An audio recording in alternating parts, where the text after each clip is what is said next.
Well, here we go. Greetings, imagination connoisseurs. It is I, once again, still the sanctimonious RMB, here with you, the imagination connoisseurs of this, the Post-Geek Singularity community. And I have to tell you, yesterday I thought we had a great chat, but there's a lot of things that happened subsequent to that chat that gave me pause. First of all, I would like to apologize. I think I want to start this out by apologizing. My philosophy in life is usually to never ask for permission, but beg for forgiveness, because that way, at least what you wanted to do is done. Hopefully, what you wanted to do turned out well. But I did something. I violated the community terms of service that I myself set up yesterday. And I apologize for that. And I have to say, like, I when I started getting letters, I asked people, if you want me to read your letter on the air, please tell me. And I was sent a letter where I was specifically not told to share it, and I did. I did anonymously. I didn't say who wrote it. I didn't say whether they were a male or a female or non-binary person or just a gentle human being. I didn't say that either, but I wanted to share the letter because I thought it was good. And that, my friends, was a mistake. I specifically have told everybody, if you want me to share your letter, please tell me. If you don't, tell me that too. And I flagrantly violated my own policy that I made up. And as it was pointed out to me by a number of people, and I want to say thank you for pointing that out, I violated it's sort of there is no terms of service for this community, for the Post-Geek Singularity community. It's really one of the honor system. So since I set this community up, I guess why should it not have been me to have violated the community standards? And I apologize for that. And I will not do it again. I promise. So if you write me a letter to the Burnettwork.net and you do not want me to share it, I won't. And even if you write it in, I won't share it anonymously. I will not share your letter. So apologies to the community for doing that. That said, welcome to the 99th live Robservations chat. I can't believe it's been this long. I can't believe we're still here, but it's the community is growing. My subscribers are growing. If you haven't subscribed to the channel, please do so. Once again, this chat is being brought to you by Lucky Tiger men's grooming products for men who want to look good and feel great. As a matter of fact, I just finished getting done with putting Lucky Tiger facial scrub on my face, which I find just delightful. And I use too much of it, and I'm going to be running out. So what I need to do is get on some kind of a rotating system where Lucky Tiger, being that they're sponsoring me, will just send me their favorite products because I must be that important to them. Anyway, as you all know, if you go to their website, getluckytiger.com, you can get their products. And for those of you who are so inclined, members of the Post-Geek Singularity community, we are working on and will soon have that code ready to drop, that if you're a member of the Post-Geek Singularity community and you do, in fact, want to get Lucky Tiger product, we are working on getting a coupon code where you can get 20% off, which no one is more excited about using than me, because I want to be able to get Lucky Tiger products discounted, and I can't keep calling up for free stuff. Anyway, and hopefully the CEO of Lucky Tiger, Alan Murphy, will be appearing on this. Probably, if I do it, the 100th show falls on Easter. And maybe I should wait. It's sort of interesting to me. I don't quite know what to do yet. Should I do a show tomorrow? Should I do not a show tomorrow? And for those so inclined, for my Jewish brethren, happy Passover. I hope everybody set the table for Elijah. I wonder if he showed up. For me, the blood libel, the blood sacrifice, I've always been into that. Just kidding. That's a joke. And then, of course, we have Easter coming up tomorrow for those who celebrate. He is arisen. And that's fantastic. I used to love Easter when I was a kid. We celebrated it because when you're a Jewish kid and your parents they don't want you to get mad. I was an imaginative kid, so I thought the Easter Bunny, while strange, I didn't understand what the Easter Bunny had to do with Easter and Jesus and the resurrection. I didn't understand any of that, but I did like the fact that for some reason I got plastic Formula One racing cars full of chocolate eggs. I don't know. But as my imagination-addled brain, it must have meant something. I just thought it was awesome. So for everybody around the world who is celebrating, congratulations. Now, in addition to being called out for violating the community standards here, when you put yourself out there on the internet, uh, it's hard to forget. I mean, it's easy to forget that you're actually out there on the internet, that people are watching these chats. Like I just am talking into my computer screen. I've got posters around me and I got models and, I'm just in my workspace. I've even got my Mobile Suit Gundam coffee mug and my Game of Thrones. This is supposed to be a beer mug, or a beer glass. I'm actually drinking water out of it.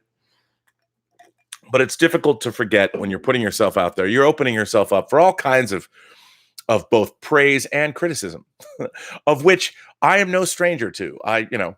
When you make something like movies, I made a movie where people either really loved it or think it's amateurish garbage. And that's fine. Different strokes for different folks. But what's interesting is what I'm trying to do here is foster a community of relative positivity, or at least a place. If I'm not going to be positive and I'm not going to sing Kumbaya over the next episode of Star Trek Discovery, I would at least hope that we have cogent, thoughtful discourse, even when we disagree. And for the most part, that's been true. Look, I can be pilloried in the comment section as much as anyone else. That's fine. You don't have to like me. You can hate my guts. It's okay. You go onto IMDb, pick your favorite movie, pick the greatest movie in the world. I don't know, Shawshank Redemption or something, Godfather. Some people are going to love it. There's always going to be somebody who says something's terrible about it and give it 1 star. I get it. I understand. But that's why we're here. I'm willing to brave those rough waters sometimes. And we are now in a world where the geek space is full of acrimony. So I understand when I came into this pool that I was wading into, as I dipped my feet in to being an online pundit, to be a YouTuber, that I was wading into what could very quickly become an algae bloom of a red tide or some kind of toxic waste that would, perhaps destroy me. I understood that, willing to take the risk, because I think that this community that we're developing is worthy of that. And as everyone has told me over and over again, this positivity that I've hopefully been fostering has been something that has been desperately needed in this pundit geek space. I like to use the word imagination connoisseur space. And I've often mused myself, have I become a purveyor of toxic fandom? And I realized, I don't think it's wrong to criticize something. And I received, there was a post on my Facebook page that somebody said, by me criticizing Star Trek Discovery, by association, I am criticizing those people that like Star Trek Discovery. And I find that sort of an interesting point of view, because my whole life, my genre fandom, I have liked things that people don't like, and I know they're bad.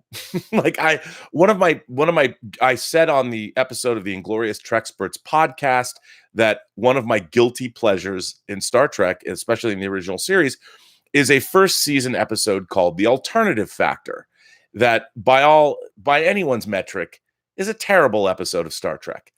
I've liked it since I was a kid because it captured something in my imagination, the whole universe winking out. It seemed like there was some crazy stuff going on, and the idea of the two Lazari, the matter and the antimatter Lazari, never the two shall meet. There was something interesting about that, and I stand by that. I still enjoy that episode. I think it's not a very particularly good episode, but there's something about it that captures my imagination. Now, am I gonna defend that episode to people? No. I know it's not good, but I like it.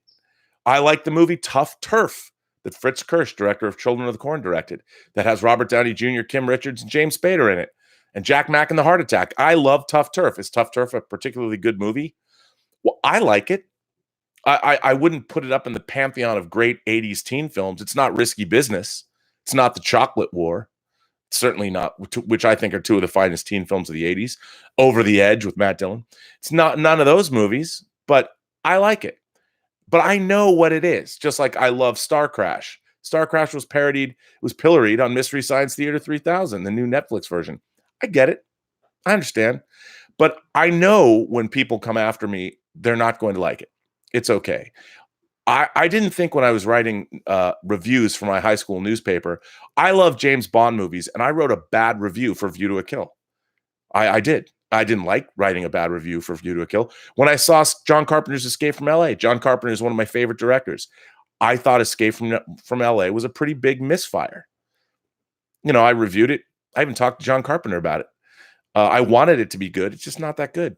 Now it's interesting because as it's aged, I can look upon it as being, I think, better than it is. I like Ghost of Mars more than some people. A lot of people don't like it. Anyway, a lot of stuff going on. I mean, I've had a lot of things thrown at me over the last 24 hours. Just interesting.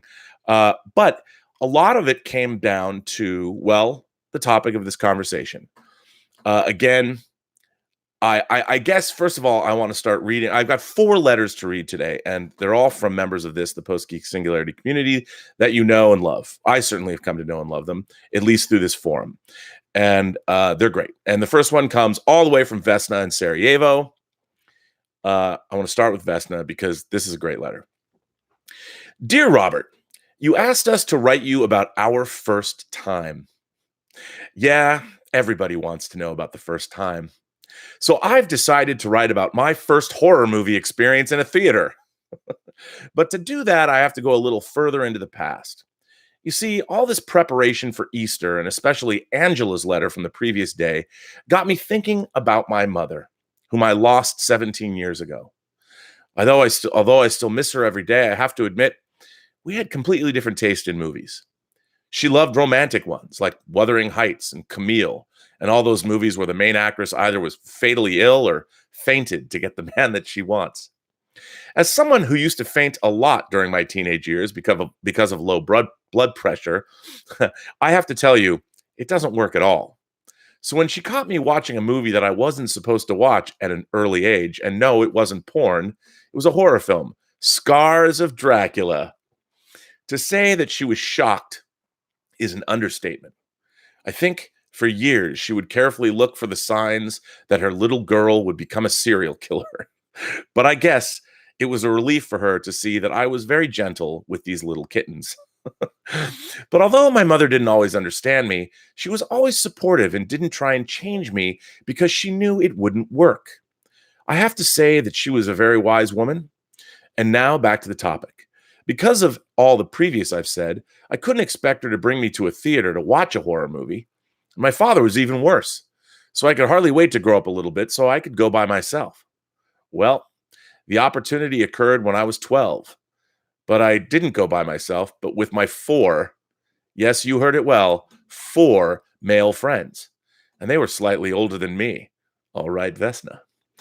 It was good to bring them along because even if it was a daily projection, the manager let me in only because they could keep eyes on me, not to freak out during the scary scenes. Oh, I forgot to mention, we went to see The Shining. Let's just say I missed the half of the movie trying to keep them from running out in fear. And when we were walking out, the only one who wasn't in tears was me. And now comes a good part of parenting. Remember that I once told you that my mother was often warned about me by other parents? Well, it turned out to be a good thing because when I came back home and told her what had happened, she knew exactly what was coming. So after a couple of minutes, a mother of one of those boys, did I mention that they were older than me, came to her and asked her that I never bring her son again to watch a movie. She responded, "Don't worry, she won't." She wants to watch the movie and not be busy changing diapers. I was so proud of her. So even if your parents or kids don't share the same passion as you do, you shouldn't be disappointed, but you can still learn from each other. So after I've read the novel, I loved Wuthering Heights and Camille. And she said that Bruno Ganz, who played Jonathan in the German film Nosferatu, Phantom of the Night, was actually cute. Sincerely yours, Vesna. Well, I like that letter, Vesna. Thank you. Not just because you were sharing a story about your mother, but because it kind of plays into what I wanted to talk about today, which is different strokes for different folks. Everybody should be given a chance to like the things that they like, even if they're involved or they have friends or they have parents that don't like what they like. There's nothing wrong with liking different things. I've got another letter here that came in from CM Daniels. You'll remember CM Daniels, she's our self-professed, she's a Black queer woman who's also a forensic pathologist. I read her letter. She was inspired by Quincy when she was a kid to get into her field. By the way, I love forensic pathology, so this it just excites me to know that a forensic pathologist is watching the show and writing me awesome letters. And her letter from yesterday is one for the ages. So anyway, she wrote me again. So I want to share the letter.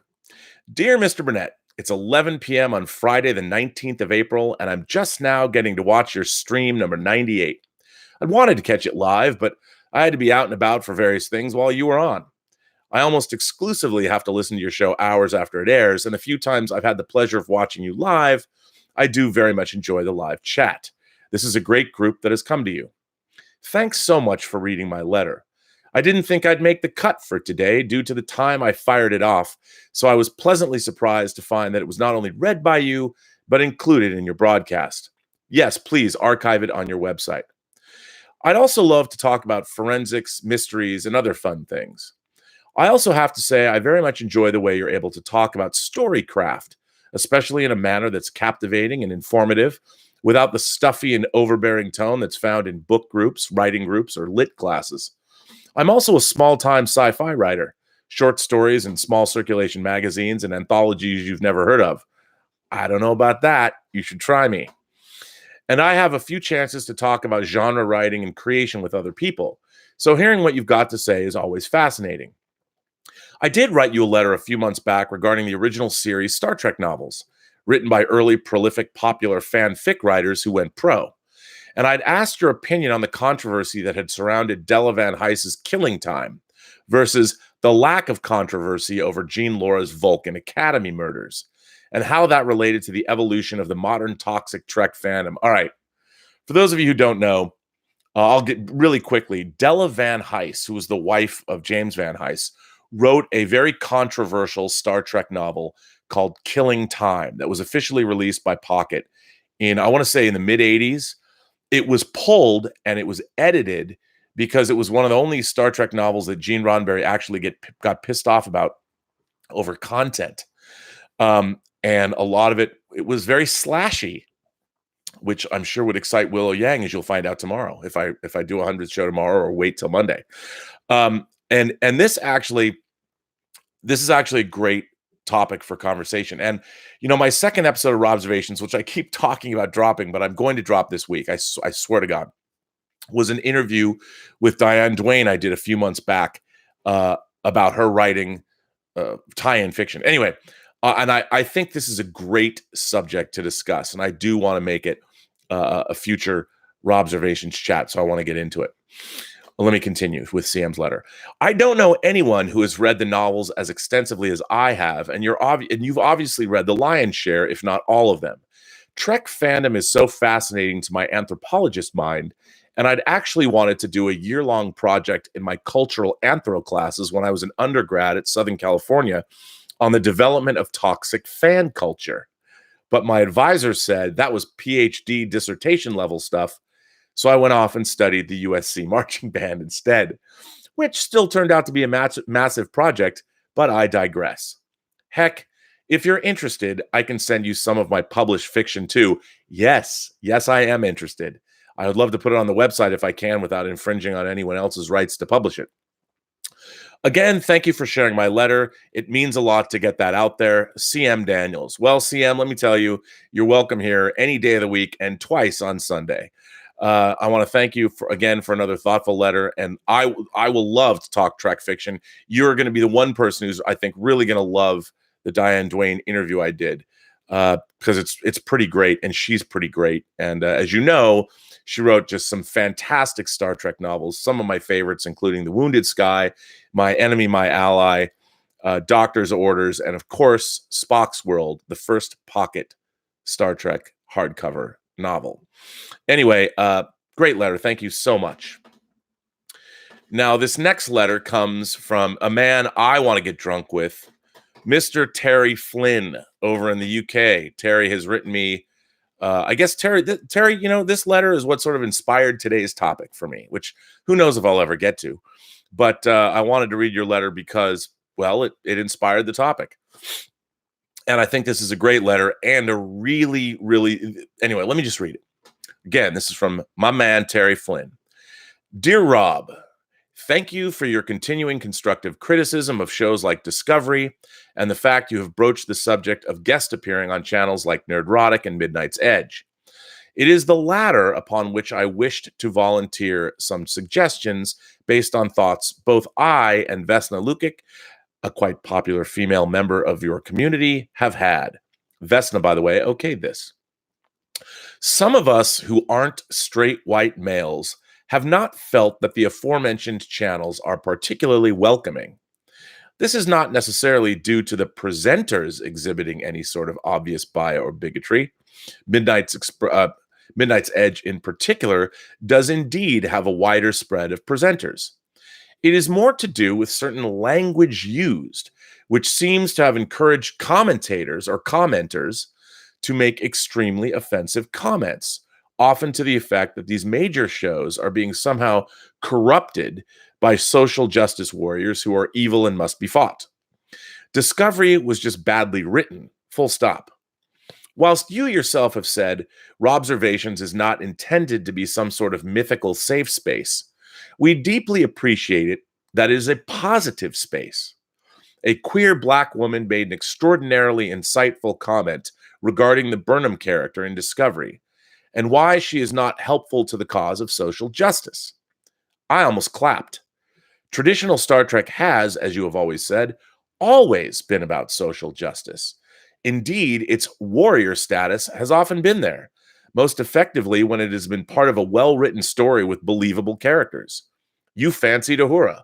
Let's not forget how deeply controversial that interracial kiss with Kirk was. Your criticisms of the show are 100% in accord with my own. They are also largely in accord with these other YouTubers. However, I feel that the path down which such discussions go on these sites is often very offensive. Valid points made by the YouTuber are spoiled when a commentator who sounds like the archetypical virgin in his mother's basement writes comments that suggest he actually doesn't understand at all what Star Trek, what shows like Star Trek did in their prime, and he's never called out on this. I wouldn't presume to try and dictate which show you should guest on. I have a 20-year career behind me in academia in which I had to politic with a small p, working with people I only agreed with on certain topics. If I might presume to make a hopefully constructive comment, there are, I believe, a bunch of your followers who would be happy to see you co-host with the aforementioned YouTubers on a subject like Discovery. However, I think you might have to lay down some red lines reflecting what kind of discussion you personally wish to engage. Positive discussion, like that of the aforementioned black queer woman, CM, and not of the mom's basement variety. Perhaps an explicit statement by the people who run these YouTube sites is all that is required to help rein in comments that are at best unhelpful and at worst downright disgusting and unworthy of even the playground. Just to be clear, I think these sites have often given key insights into shows like Discovery, but you yourself have stressed the word business in things like the movie Business, and I concur. A lot of people are out for money, or in the YouTube age, followers. However, condoning blatantly offensive commenting, even implicitly, has its consequences. Already, I have seen these consequences. People like me and Vesna who have fled these sites to yours, a bastion of positivity and constructive criticism. I hope these thoughts are in some way useful. Kind regards, Terry. P.S. As an example of where Midnight's Edge really went off the rails, please ask them to get a Brit in to help understand British humor. Perhaps then they'll understand why suggestions that Phoebe Waller-Bridge would make 007 female is so laughable. You're a Bond fanatic who gets people like me. But me? Emmy? Two nations divided by a common language, indeed. Indeed. Midnight's Edge very nearly owed me a new monitor as I spat cola on listening to their video. I did like that PS, by the way. And yes, I'm with you. Now, I'm going to conclude this from a different, and this comment, this letter comes from another very active member of the Post-Geek Singularity community, who has been very supportive of this channel, both financially and ideologically. And this letter is interesting, and it might have some blowback to me personally, but I'm going to read it anyway, because that's what this channel is all about. This comes from Mark Chure, or Mark C. Hello, Rob. I wanted to write this to help clear some air. Friday in the chat, while discussing Gary from Nerdrotic, the bashing of John Campea came up. Now, for those of you who don't know, I do a daily show with John Campea. I'm quite fond of him, the John Campea Show, and we also did a show called The Weekly Hero together, which I hope we can bring back. Now, before I write further, I still watch John's show, and for the most part, I enjoy his content. Now, here is where my toxic fandom shows. I'm also a fan of Ethan Van Sciver, Geeks and Gamers, World Class Bullshitters, and I'm a Doomcock Legionnaire. All of these channels believe, as I do, diversity and equality are good things, but Hollywood's current course to force the issue is racist and disingenuous. There's also a belief that some are trying to bash cis-white males along the way. While certain topics are created for the sake of content, some of their conspiracy theories seem to hold water. At the end of the day, they are fans. But how toxic are they? A certain person was said not to want a series lead by a black female because he didn't like Star Trek Discovery. Would you believe that most of the accusations against these toxic fans stem from this exact logic? Now, imagine that these toxic fans with YouTube channels all watch a certain movie pundit named John Campea. As we have discussed here at the Burnettwork, these social political issues are not cut and dried. They are very nuanced and have many layers to them. Now imagine you're watching our favorite movie pundit and he addresses the issue with no nuance or tact. His response comes off as very black and white. You either see it from his point of view or you are a basement-dwelling, cousin humping, etc. That's what John has said while I've been on his show. Now, while we've talked about how name-calling eliminates intelligent discussion, what do you do when the name-calling devolves into third-grade insults? To someone with a YouTube channel and opposing viewpoint, let the games begin. In all seriousness, I've watched all these channels change from what they were discussing to what is upsetting them about the properties they love. When stupid insults like, you don't like Star Trek Discovery, so you must hate black women, get thrown around, you suck it up. When your favorite YouTube movie pundit, who doesn't seem to really understand the situation, calls you a basement-dwelling, cousin humping, etc., you lose respect for the man. As I have watched all of the channels I've mentioned before I start from the ground up, I will tell you, Campea opened this up first. All of the channels mention their disappointment and sadness. As Campea would double down, they decided to fire back. Having watched everybody for the past 2 years, Campea did draw first blood. Now, Gary at Nerdrotic doesn't really bash John. He simply says he used to watch him but doesn't anymore due to losing respect for the man. Personally, no matter who drew first blood, I think all involved should just stay in their lanes and leave each other alone.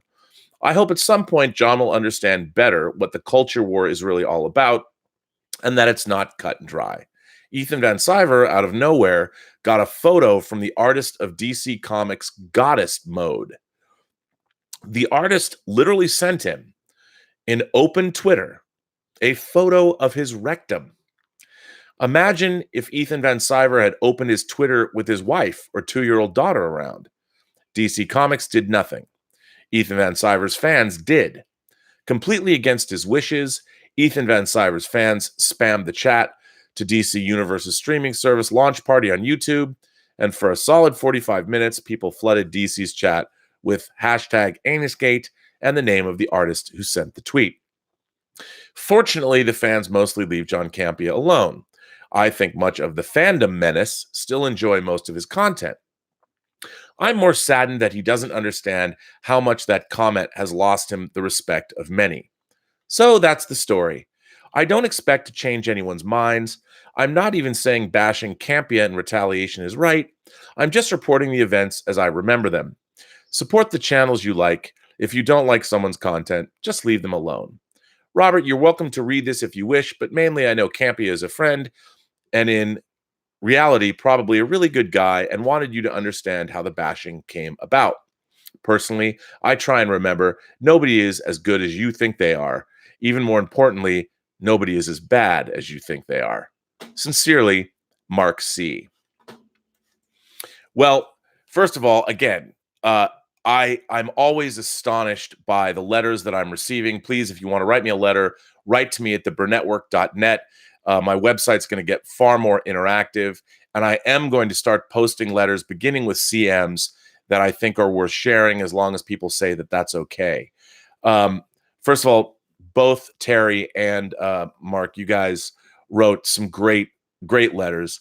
Now, here's and both of these letters, by the way, were what really inspired me to want to talk about this kind of chat, because it's funny. I get when people are critical of me, it's usually because of how they know me. Like there's some people that were saying that were calling, they said that this channel is just me having male menopause and that I'm just spewing. Well, that person clearly knew me from the whole Axonar debacle.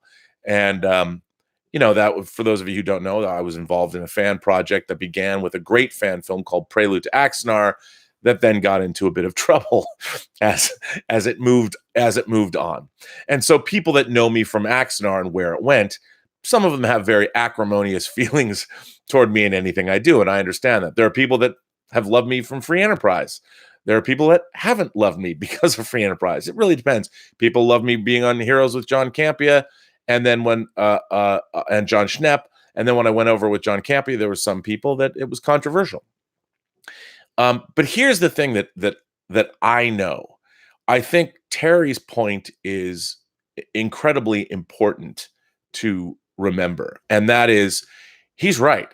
If I'm going to try and create a positive space, which is what I'm trying to do, because I am here to do nothing more than really share my enthusiasm about all things geeky. I mean, I've surrounded myself with people and environments that I've been lucky. My whole life, pretty much, I've worked professionally in things that have really interested me from a interest standpoint, usually to do movies, television, science fiction, fantasy, and horror, or some combination thereof. I mean, I've been lucky in that way. I know a lot of people haven't. This YouTube space that I've been inhabiting, as I said, I've celebrated my 4-year anniversary this month being on YouTube, starting out on Collider Heroes and then moving over to John Campea's The Weekly Hero that we did together. And now I'm on John Campea's daily show, The John Campea Show, and here on my own channel, Robservations, which is not something I would have thought that I would be doing. But I like it. I have quite enjoyed it, and I've been having a lot more fun doing this than I thought. I mean, yes, there is a financial component to this that obviously is incentive, and it gives me. I need to go buy fuses for my my glass cases that I've got to try and fix.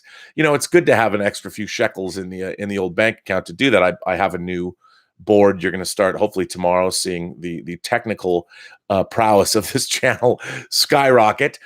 So that's what we do. And I know that John, the money he makes, he puts a lot of the money he makes on YouTube back into his channel. He does pay me, and he's a great employer. And, when John Campea, when he says cousin humping basement dwellers, there is an element of humor in that, which I understand that it doesn't always come off as being humorous. And perhaps he could choose his words better. But what I have a real hard time with, I guess, I don't guess, I do, is these battle lines that have been drawn by the addition of previously marginalized voices who now are being given a voice when there was none. We are in a transitional period where we had a lot of people, for instance, in the nerd, I'm just going to call it the nerd space. I like to call it the imagination connoisseur space, but people are even still asking me, what do you mean by that? well, people that love flights of fancy. They love their imagination. The same way people love wine, they're wine connoisseurs. We are all imagination connoisseurs. We take this stuff very seriously. And, that's not to say you can't enjoy a little $2 chuck if you're sitting on the beach and cooking up some, I don't know, dogs or burgers or chicken on an open flame as the surf crashes in. What's wrong with $2 chuck? I don't want to be drinking, a $50 bottle of wine, or maybe you do. I don't know. $50 bottles of wine are all pretty good. But we're imagination connoisseurs here. And over the course of my life, I have watched what was predominantly let's call it, in today's terms, a cis white male space. Now, of course, there were always women in fandom. There were. But predominantly when I went to comic book conventions when I was a kid, there were, I would say, 99% dudes there. And as I've watched, I can tell you, I could do a whole dissertation as I've watched women enter this space, and it really started to go on an uptick. I mean, I would even credit comic books, Neil Gaiman. There was a couple things. Neil Gaiman's The Sandman, and specifically the character of Death. Neil Gaiman, anime, video games, all of those things on an exponential level, brought more and more women into the space. And now you go to Comic-Con and it's 50-50, pretty much.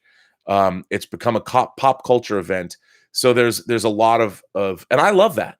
I as I grew up, I had girlfriends. I desperately wanted to have a girlfriend who was interested in any of this stuff. There just weren't any that I was interested in that were. But now that's changed. The world has changed.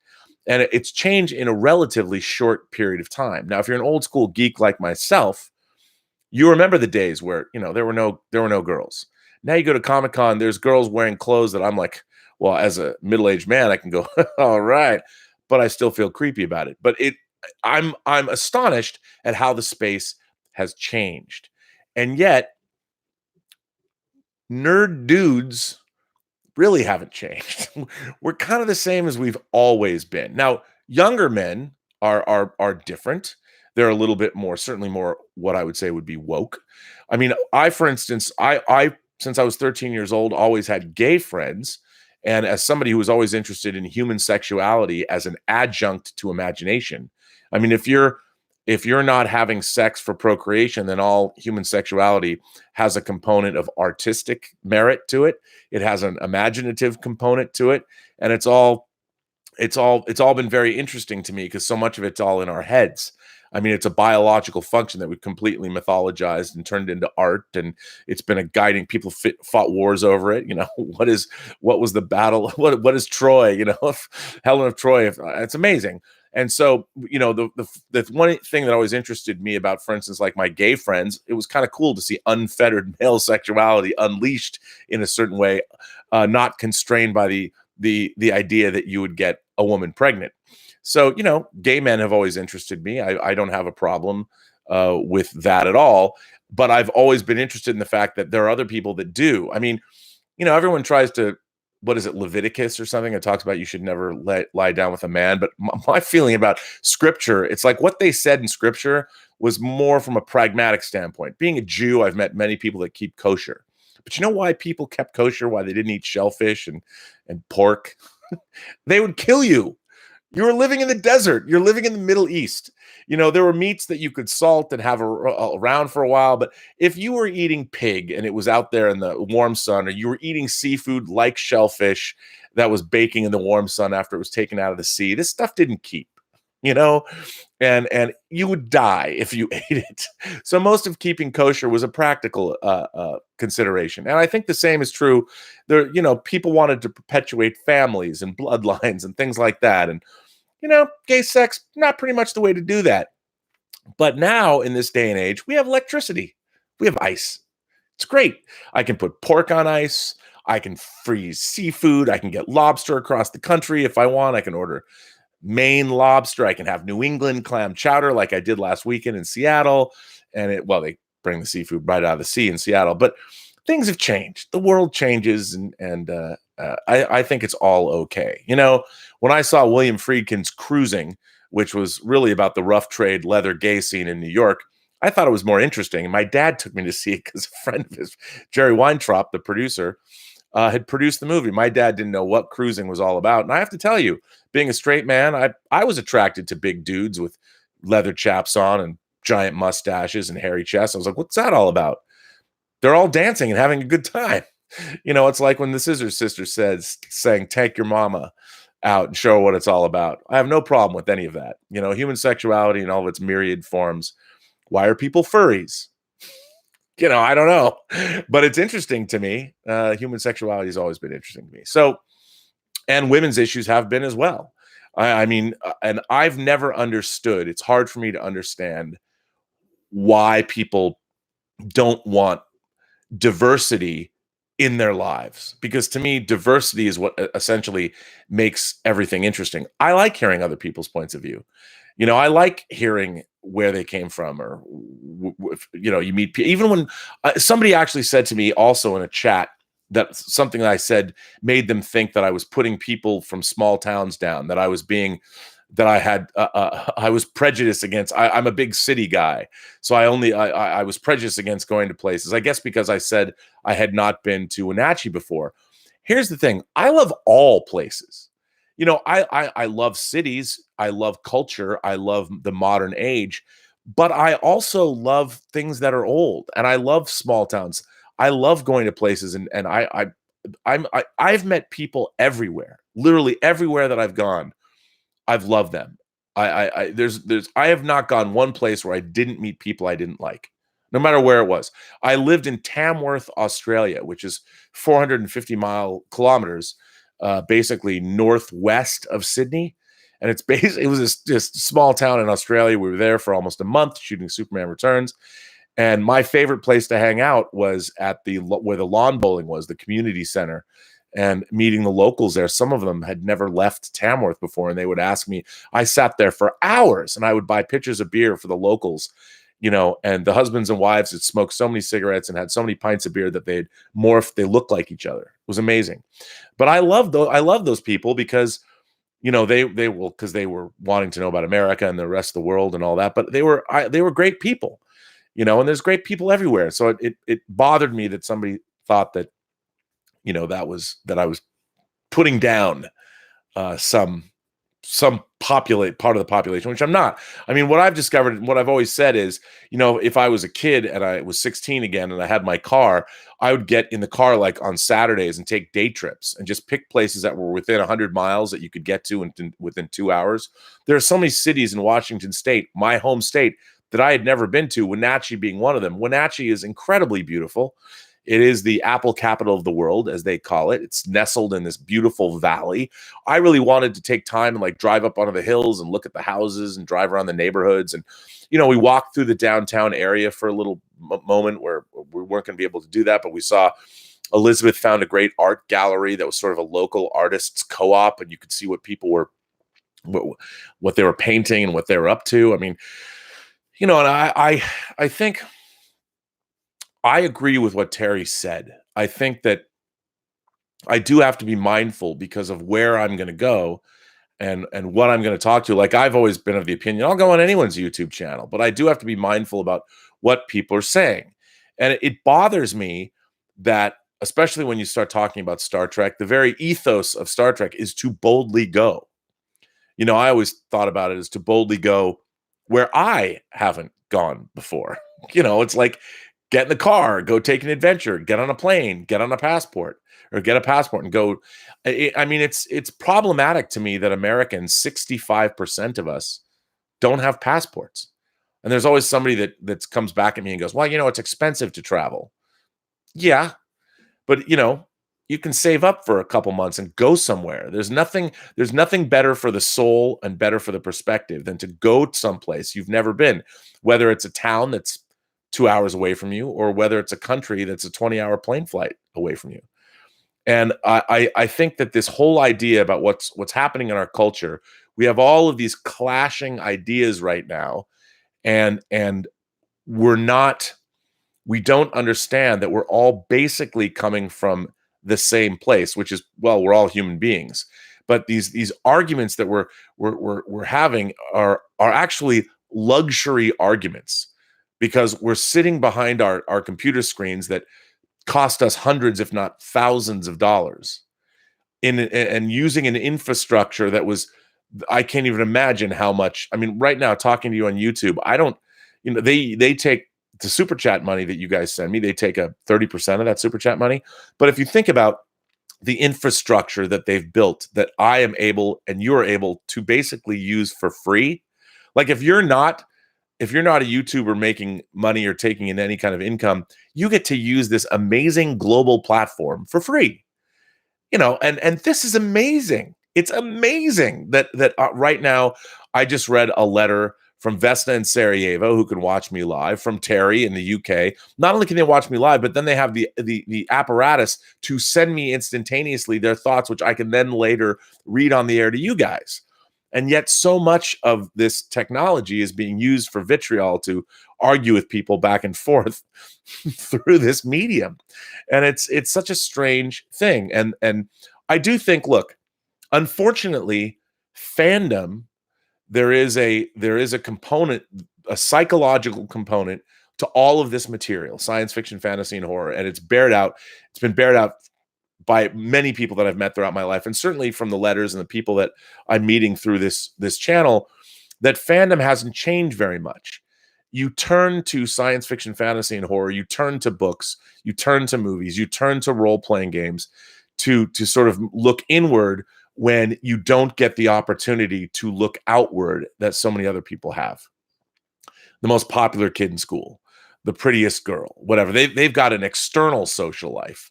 Now, I was sort of, in a way, for whatever reason, I was attracted to this material from a very, very young age.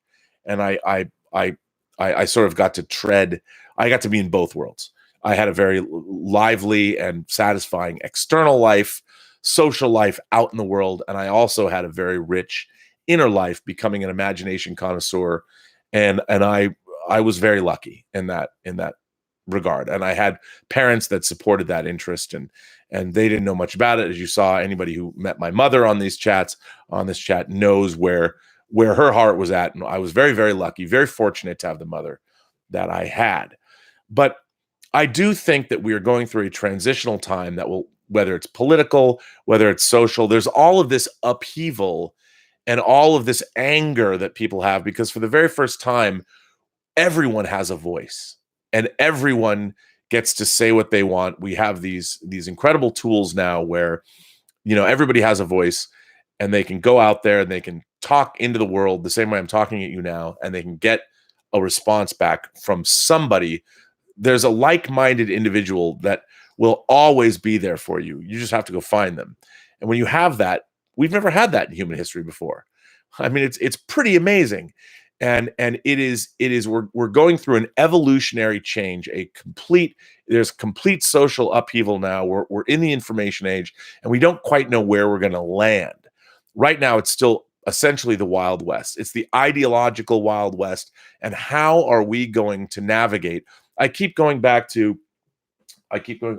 think I put it down, but Yuval Harari's books, Homo Deus and Sapiens, and I was watching him. I went down the rabbit hole and was watching him speak on a number of look at his chat, his Google chat. And what was really interesting was he was talking about that the coming age that we are completely unprepared for, that we're right on the cusp of, is that all of human civilization used to be about our external life, because nobody could know us internally.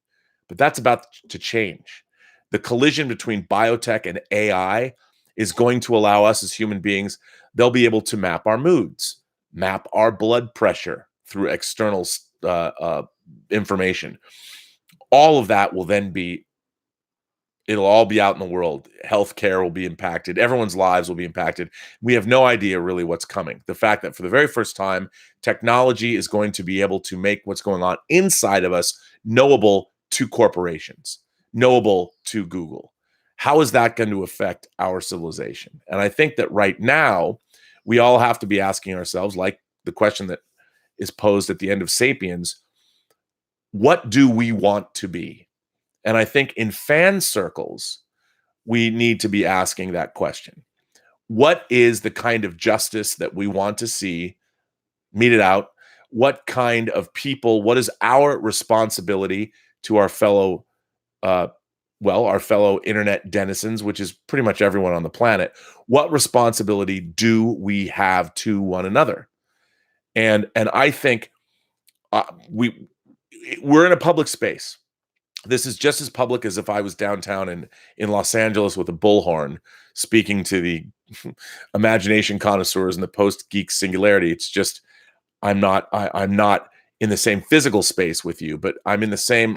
We are sharing a moment together. And what does that mean? And how are we going to define that? And how are we going to define? We've defined civility within communities, but how do we define civility on a global scale? I don't know the answer to that. That's why I watch a lot of differing points of view, and both Terry and Mark had very valid points to bring up.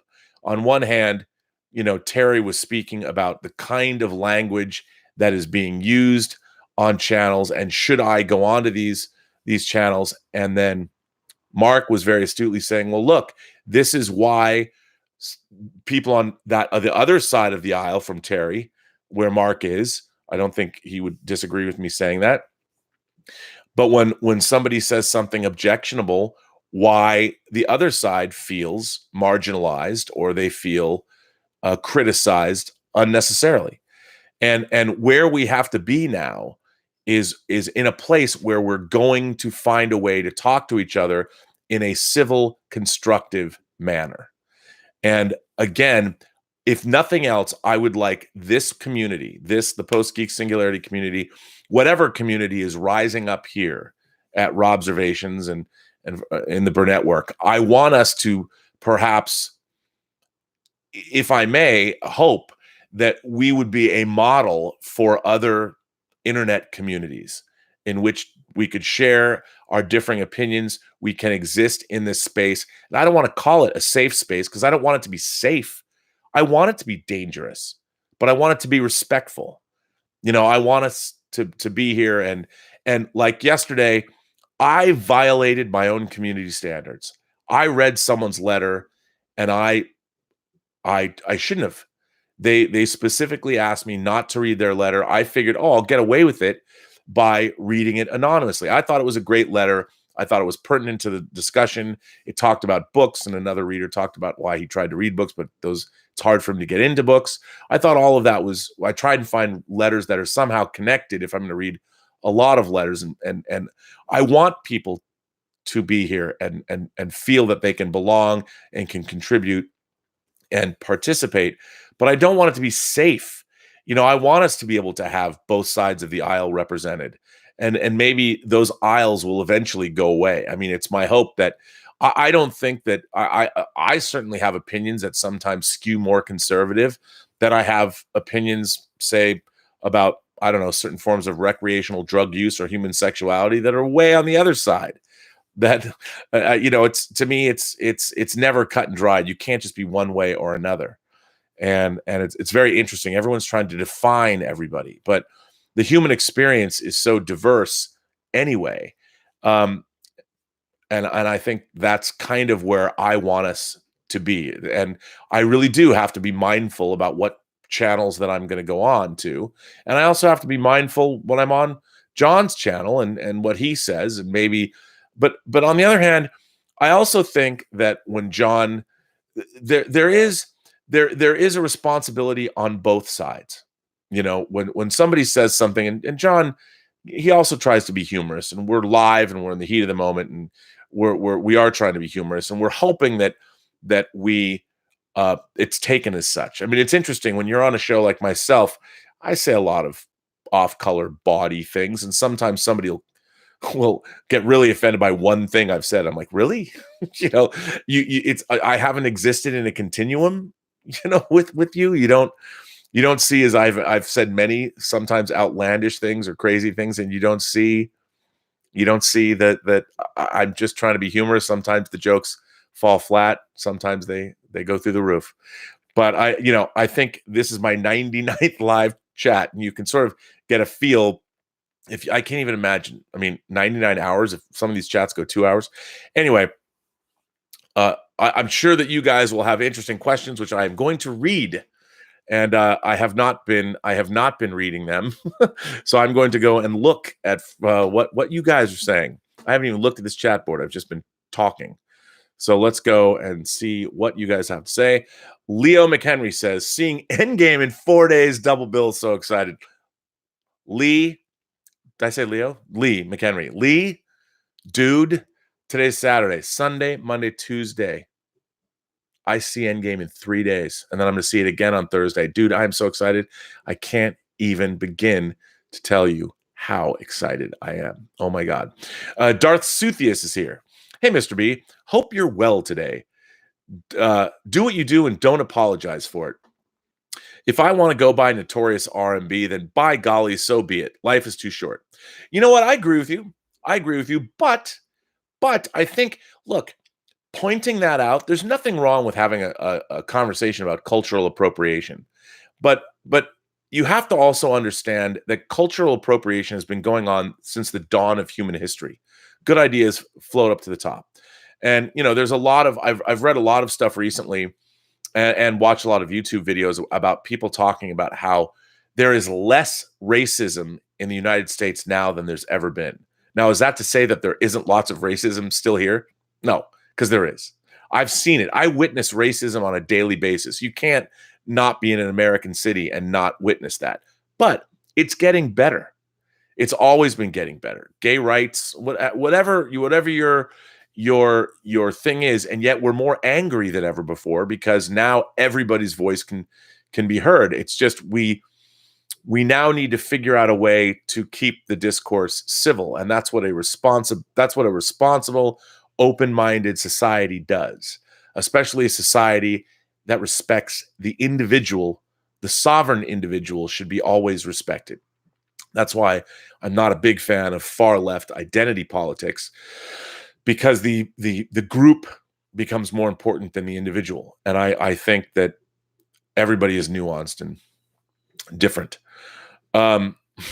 Jim Boyers is here. Hey, man, what's up?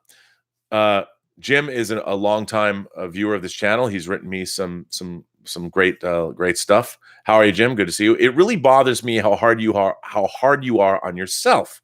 I don't think any of us would be here if you were some asshat that we couldn't trust or believe in. Well, listen, I appreciate that. First of all, I'm not trying to be hard on myself, but I know that I have many foibles and shortcomings. There are things in the past that I'm not proud of, and I do have weaknesses as an individual. I think we all do. But if I have put myself in this public space, and people are now coming to me and they're writing me letters and they're sharing thoughts, so I at least think it's important that I'm mindful of everybody in the community. And when I get off of these chats, I find that I'm more thoughtful and introspective and excited. Like when I got people calling me out on yesterday on YouTube on the comment section, I think it was 2 people called me out and said, "Hey, man, regardless, she did tell you not to read that letter. You shouldn't have done it, even though you read it anonymously." Now, in my mind, what I was thinking was, yeah, but I read it anonymously. So what if I just made up these same thoughts and they were my own? What did it matter? Well, the fact is, from a legalistic standpoint, if I've created a community and I have said, "Listen, man, tell me if you want me to read your letter." If I've said that, there is a level of trust and expectation that I have established that I created. Nobody asked me to do that. I created it, and I violated it. Now, I shouldn't. This is important. This is an important point, I think, that if I said that this is what the standards are here at Robservations on the Burnettwork, that if you write me a letter and you tell me not to share it, the expectation is that I'm not going to share it. Not that I'm going to share it, but I'll just do it anonymously and won't read your name.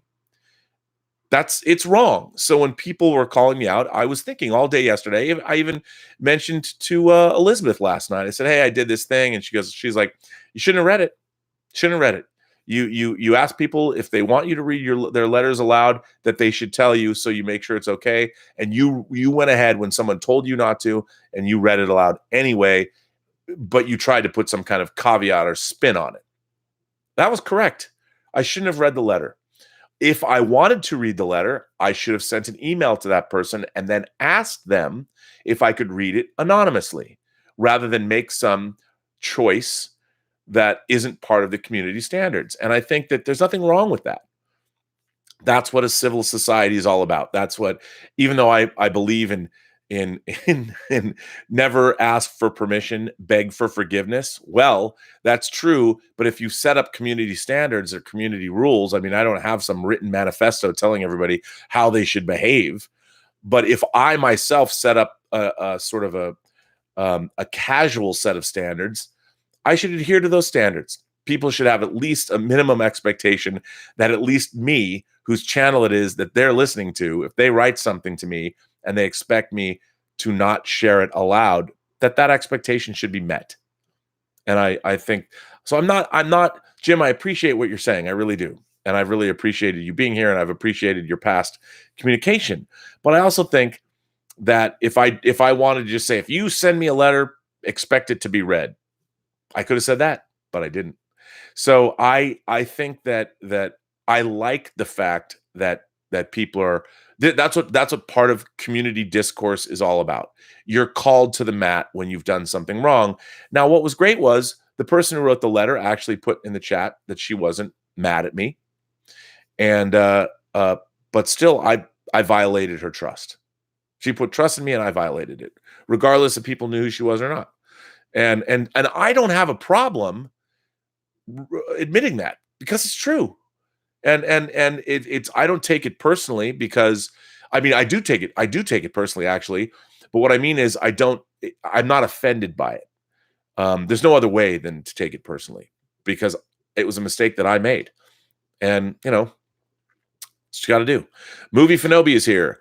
Robert, hello, good sir. Thanks for positivity, letters from us, and default outlook of hope and positivity, even when you dislike a thing. Keep shining bright, encouraging creativity and nerd love.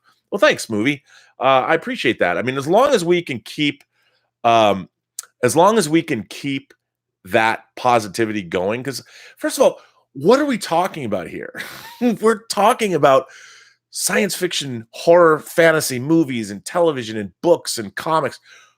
We're living in a Renaissance age. I have a Bring Me Thanos shirt right here that I'm going to wear in 3 days. I have it sitting on my desk. I'm so excited about it, with Goose the cat on it.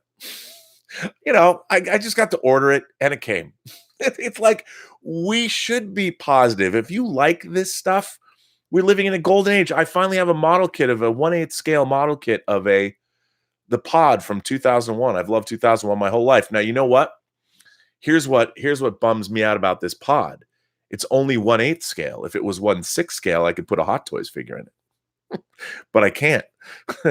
So I could complain about that too, but I'm not going to. We shouldn't be complaining. It is pretty great. Where we live now, it's pretty great. Terry Flynn says, Rob, Veston and I want to hug you. Well, I want to hug you guys too. And remember, Bond 25, we're seeing it at the Orpheum Theater in Leicester Square, all of us, next year, probably the first week of April. It might be a little early if they follow the same release pattern. They release Bond films 2 weeks early in the UK. They might want to do a day and date. It doesn't matter. I will be in England at the Odeon Cinema in Leicester Square to see the first public showing, because I want to be with all the other nerds and Bond fanatics, as I was with Skyfall in 2012. We will be there. It's a date. Come on, Vesna. You can come down from Sarajevo. My friend Terj and his wife came down from Norway last time. So, yeah. Mark C, following it up. Does it make sense to go on a channel that makes an echo chamber, or go on a show like Nerdrotic where you can explain where you are coming from the same place, but fighting over delivery over language? No, that's why I don't have a problem. What's really interesting, I like going on channels with people that I might not always agree with, but if they want me to come on, I like Gary's channels. I mean, his channel. I like Nerdrotic. I like watching what he has to say, because, you know, not just, yeah, I mean, we fall on the same, we come down on the same side on Star Trek Discovery. I disagree with him about his opinion on Game of Thrones to a certain extent. To a certain extent, I think, yeah, once they went off book, Game of Thrones wasn't as strongly plotted, but and written, but that was to be expected. And so I agree with him there. I don't think it's become a hot mess. I don't think it's not worth watching. I still love Game of Thrones. But yeah, I don't agree with everything he says. And the Midnight's Edge guys, I've really liked being on their channel. I've really enjoyed. I like Andre. I like everybody I've met through that channel. I like talking Star Trek. I mean, I hear things. I know things about what's going on. Sometimes they get things right. Sometimes they get things wrong. But sometimes there's a combination of the two. But they're trying. They're out there trying. I don't agree with a lot of their opinions on other things like the Marvel Cinematic Universe and things like that. I've pretty much limited my exposure to Midnight's Edge about Star Trek, but I look at all of their other stuff. I don't watch a lot of their non-Star Trek content, but that's what being a YouTuber, I guess, is. There's this community, and here's the thing: it's like this Uber driver, actually Lyft driver, I met when I was going to my color timing session a couple of weeks ago, and we had this conversation. And he was an artist and a filmmaker, and he told me, and I haven't stopped thinking about it. As a matter of fact, you know what? Hang on a second. I think I actually took a note in my notes section of my phone. Let's see. Oh man, I don't pick up my phone, and I'm looking. I can't. Oh, yes. His name is Candido Carter. Candido Carter. I wrote that down because I didn't want to forget it. I met him on March 18th. Candido Carter, he was my Lyft driver. I mentioned this one before, but Candido Carter, I don't know where he is, if he's on social media, but he was saying something interesting to me, that through his art and through the work that he does, he's trying to portray the world as he wants it to be, not as it perhaps is right now. Because he said other people can talk about the acrimony and all the other the stuff that's going on that he doesn't like, but he wants to portray the world as he wants it to be. And I kind of think that that's kind of what I like to do. I mean, I want to believe in the imagination connoisseur utopia where we can all have great discussions and be on opposite sides of issues and come from totally different places and not scream and yell at each other and have it devolve down to acrimony and screaming and yelling. But listen, I think everyone knows what I'm about to say. We imagination connoisseurs are not always the most self-actualized people in the world. And there's a reason why we love a lot of this stuff, at least from my perspective in my life.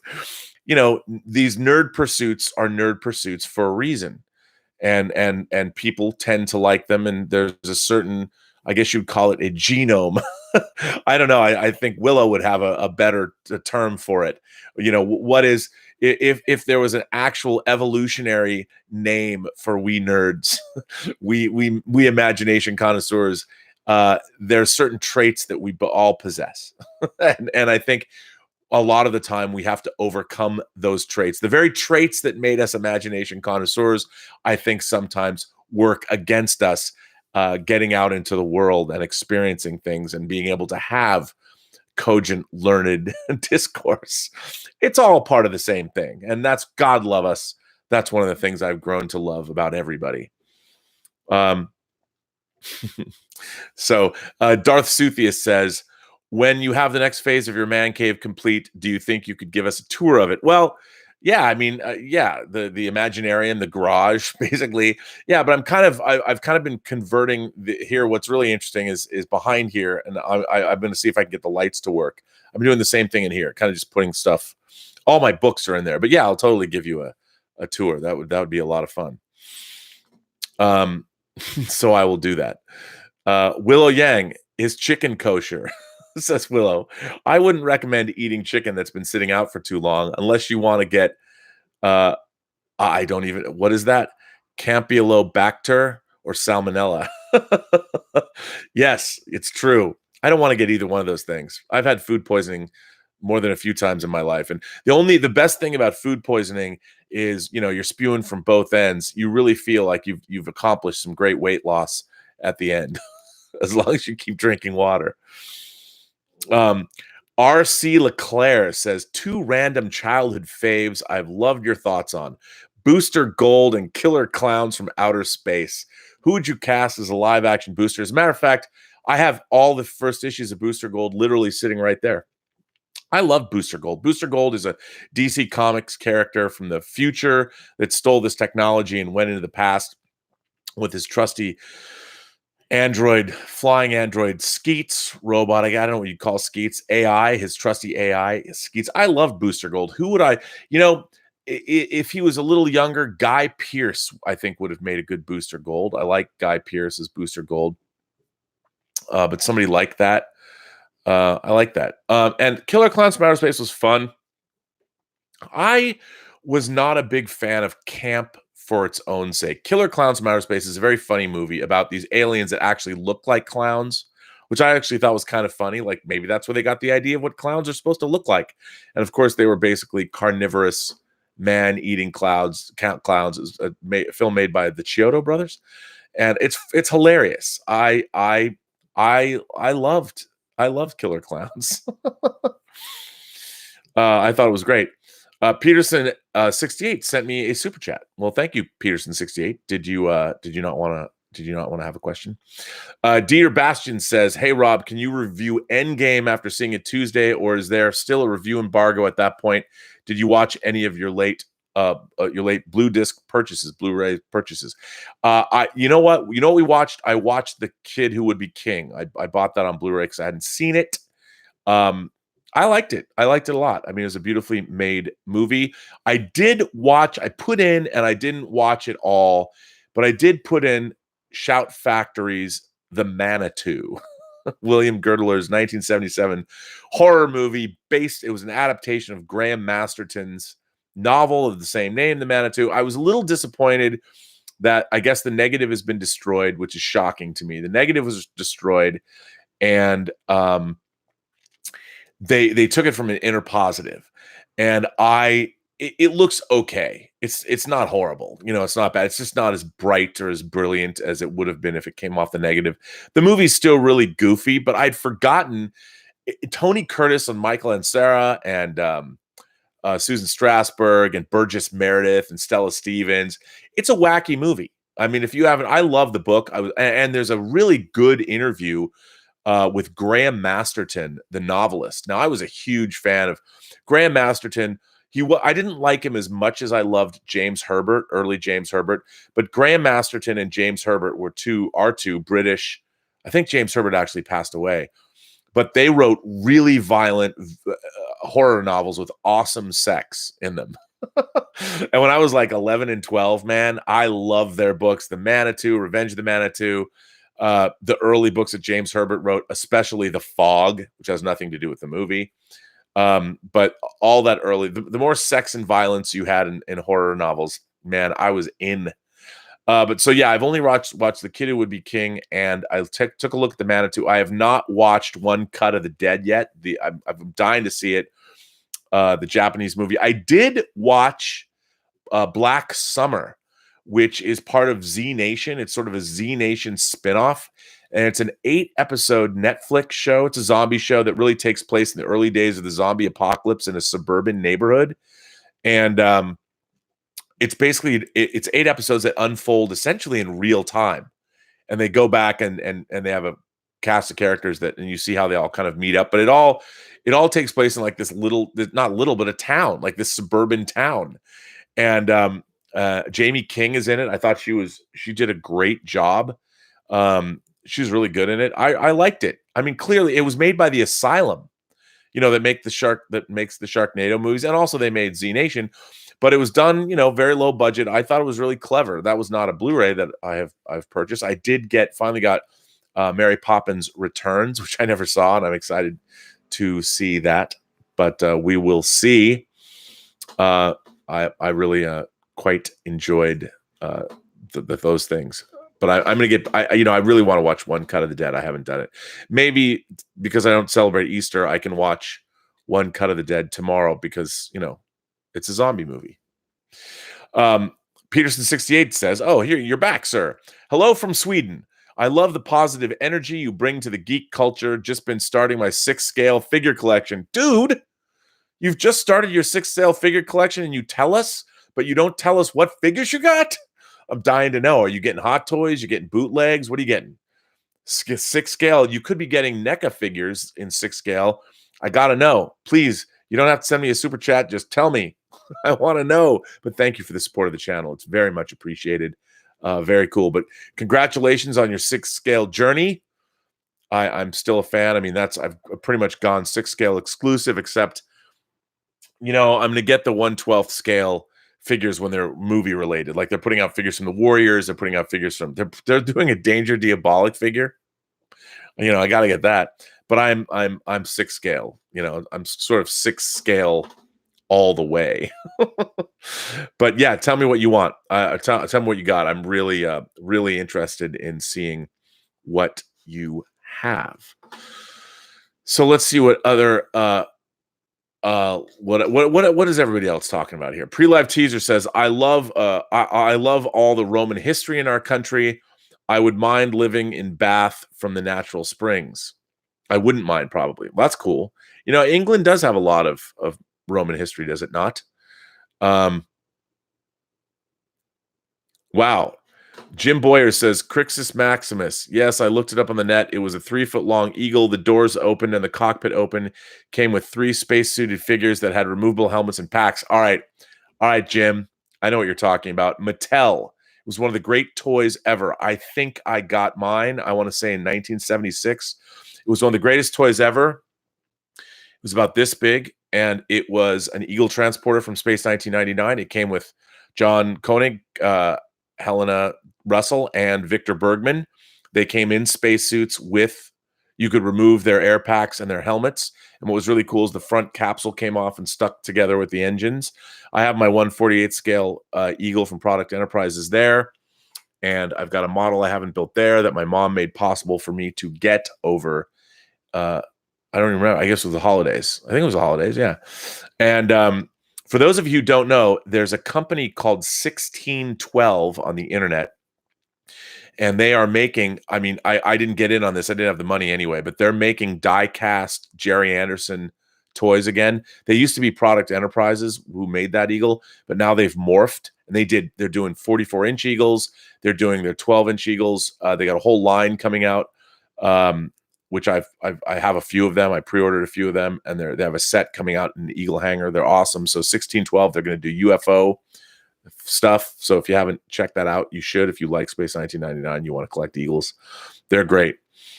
Trinidad the Island Man says, hi, Willow. Are you going to the Code 8 movie premiere this Thursday with Robbie and Stephen Amell? I don't know. Is that in Toronto?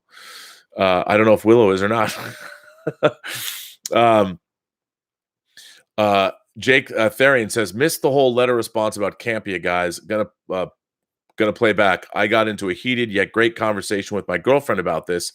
Thanks, Burnettwork. That's interesting. I'd like to hear about that.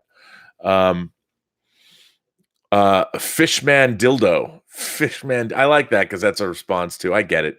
I say I don't find that. I think it's funny because I get it. It's Shape of Water. My parents use reverse psychology to encourage me. Does it work? Does it work? Yeah, Crixus Maximus, let me tell you, that toy, that Eagle toy was, you know why that toy was so great? Because it was almost in proper scale. For all the other bullshit toys we had to put up with as kids, that Eagle was huge.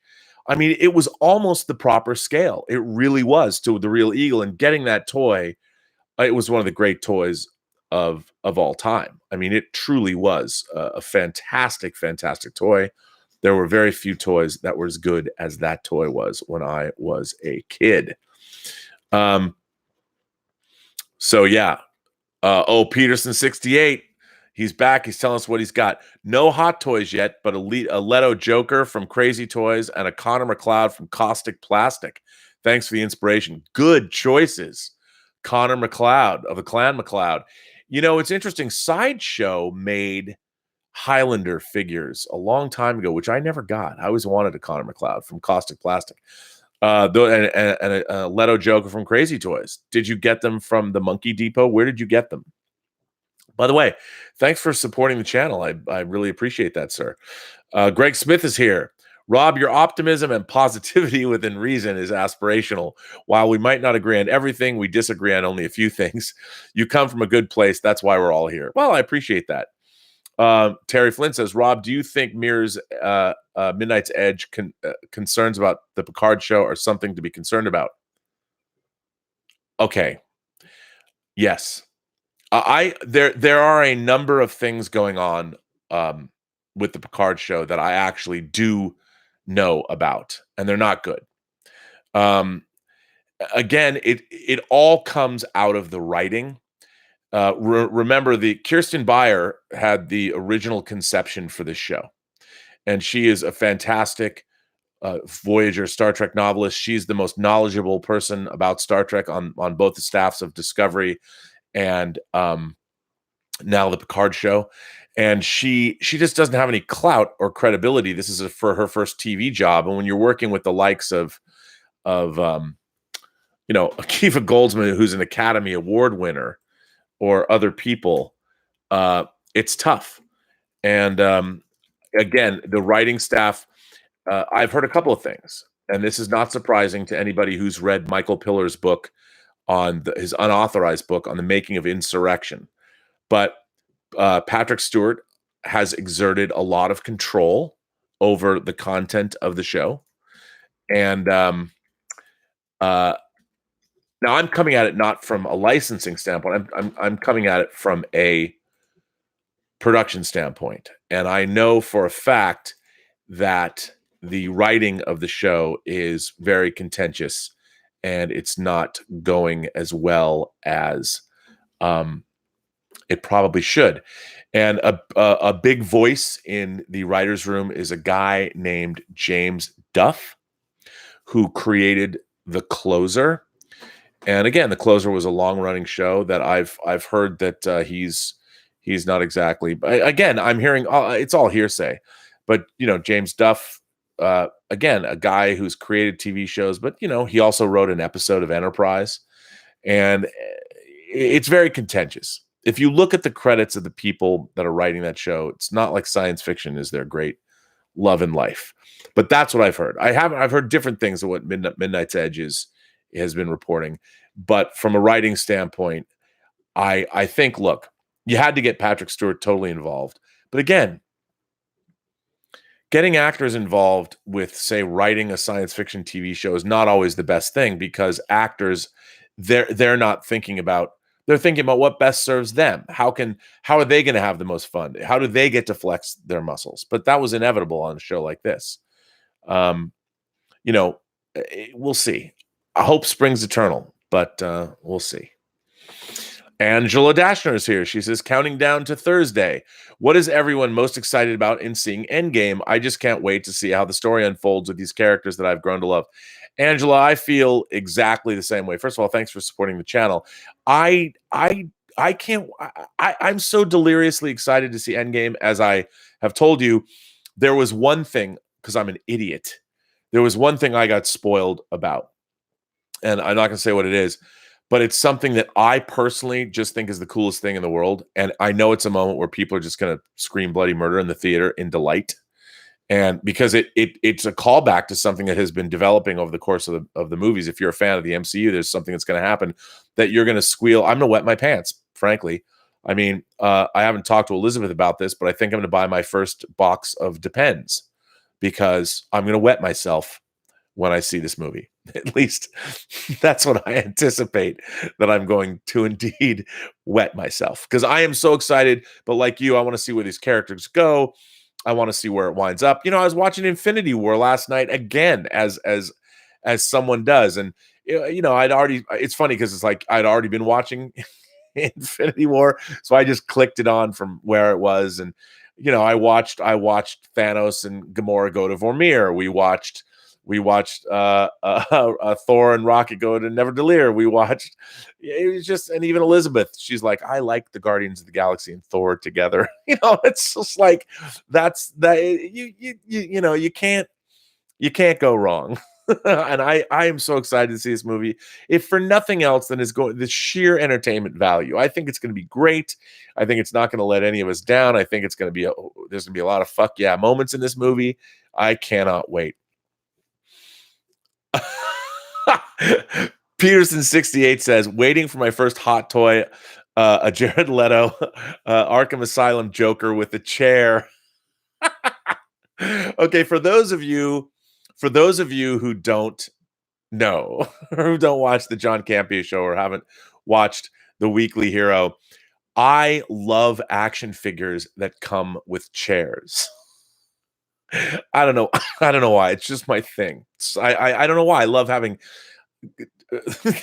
recently figures I've received over the last couple of years. Grand Moff Tarkin from Hot Toys comes with a chair. They're actually selling the throne of Wakanda. Hot Toys is selling the throne of Wakanda, just the throne of Wakanda. I don't even have a Black Panther figure yet, but you can buy the chair, which I pre-ordered. Vito Corleone, the Hot Toys Vito Corleone comes with the chair. Anything that comes with the chair, I like. I've got a Charlie Chaplin, a 1/6 scale Charlie Chaplin figure that's not made by Hot Toys, because I kind of like pop culture figures too. Like, yes, I bought even though it was kind of a scam, I did buy that John Lennon figure that came out from that company. I've got a Marlon Brando from the Wild One. That was made by Hot Toys. I have a Hot Toys James Dean figure, but I have a Charlie Chaplin figure that comes with the chair. I love chairs. I love action figures with chairs. You know, the Sharon Stone, the quarter scale Sharon Stone statue that came out, that has a chair. I love chairs, but I will tell you, I didn't buy the Emperor. I have the Hot Toys Emperor, and I didn't get a chair because I wanted the chair was like a plastic chair, but there's the Diz. It's the people that make those unbelievable Star Wars dioramas out of the Netherlands. I love those things, and they make an Emperor's throne out of polystone that I need to buy because it's awesome. And I want to put my Emperor in that polystone chair. But good on you for getting the Leto Joker. Great figure, by the way. Lorenzo Princi, thank you. Wow, thank you for that support of the channel, man. Hey, Rob, finally catching one of these live. Keep them up. Discovery isn't bad because it breaks canon or aesthetic. It's bad because it's poorly conceived and written. It adds nothing to pop culture. It's not in the zeitgeist. You know what, Lorenzo? You're right about that. I mean, what's really interesting, I got to tell you, a couple weeks ago, not this week, I haven't seen this week's Orville, but last week's Orville, when you find out that the Mocklins, there's a lot more females than were previously known, and that they are on a colony. They've kept themselves hidden, and they have a whole network to get female babies off of Mockless, and so they don't have to undergo gender reassignment surgery.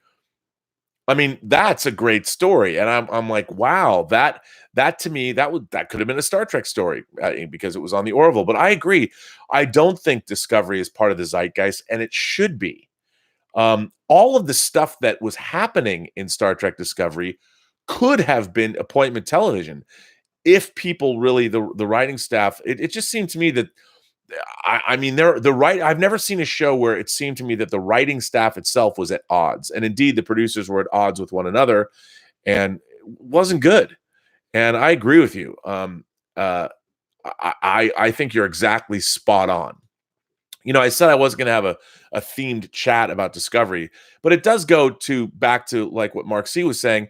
Like, I don't dislike, I personally, I don't care what color or gender or sexuality the main character is in anything I'm reading. You know, I just don't care. What I want is a great story, well told, as Stephen King said. That's it. And as somebody who's been a consumer, an imagination consumer of great storytelling, both in book and movie form, literally my entire life, you know, I've got a half a century of experiencing stuff. Well, I wasn't watching movies or reading books probably half a century ago, but close. I've been watching movies and reading books for a long, long, long time. And I know what's good and what's bad. I think I'm a fairly discerning viewer. And I think I might be a lot more discerning than others. And certainly when it comes to Star Trek, you know, and I really feel the last decade of Star Trek, at least on the big screen and on the small screen, the writing has been suffering. It's been lacking. Now, here's the thing.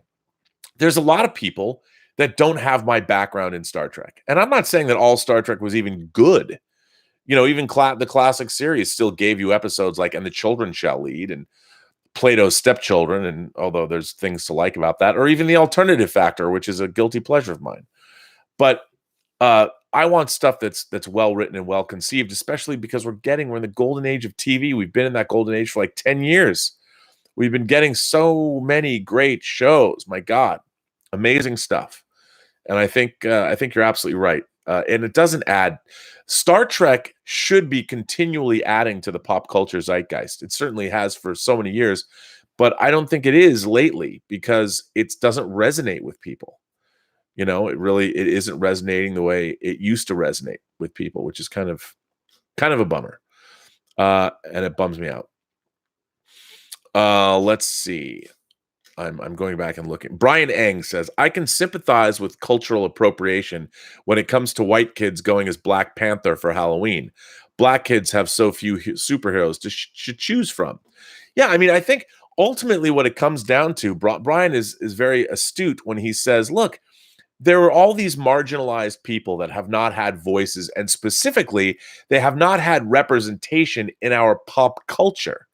Like, if you're a Black American kid, you're growing up, what did you have to look forward to? What did you have that you could look at on the big screen that you could get a poster of and put it on your wall, or buy an action figure of and put it on your shelf? What did you have before, say, 10 years ago?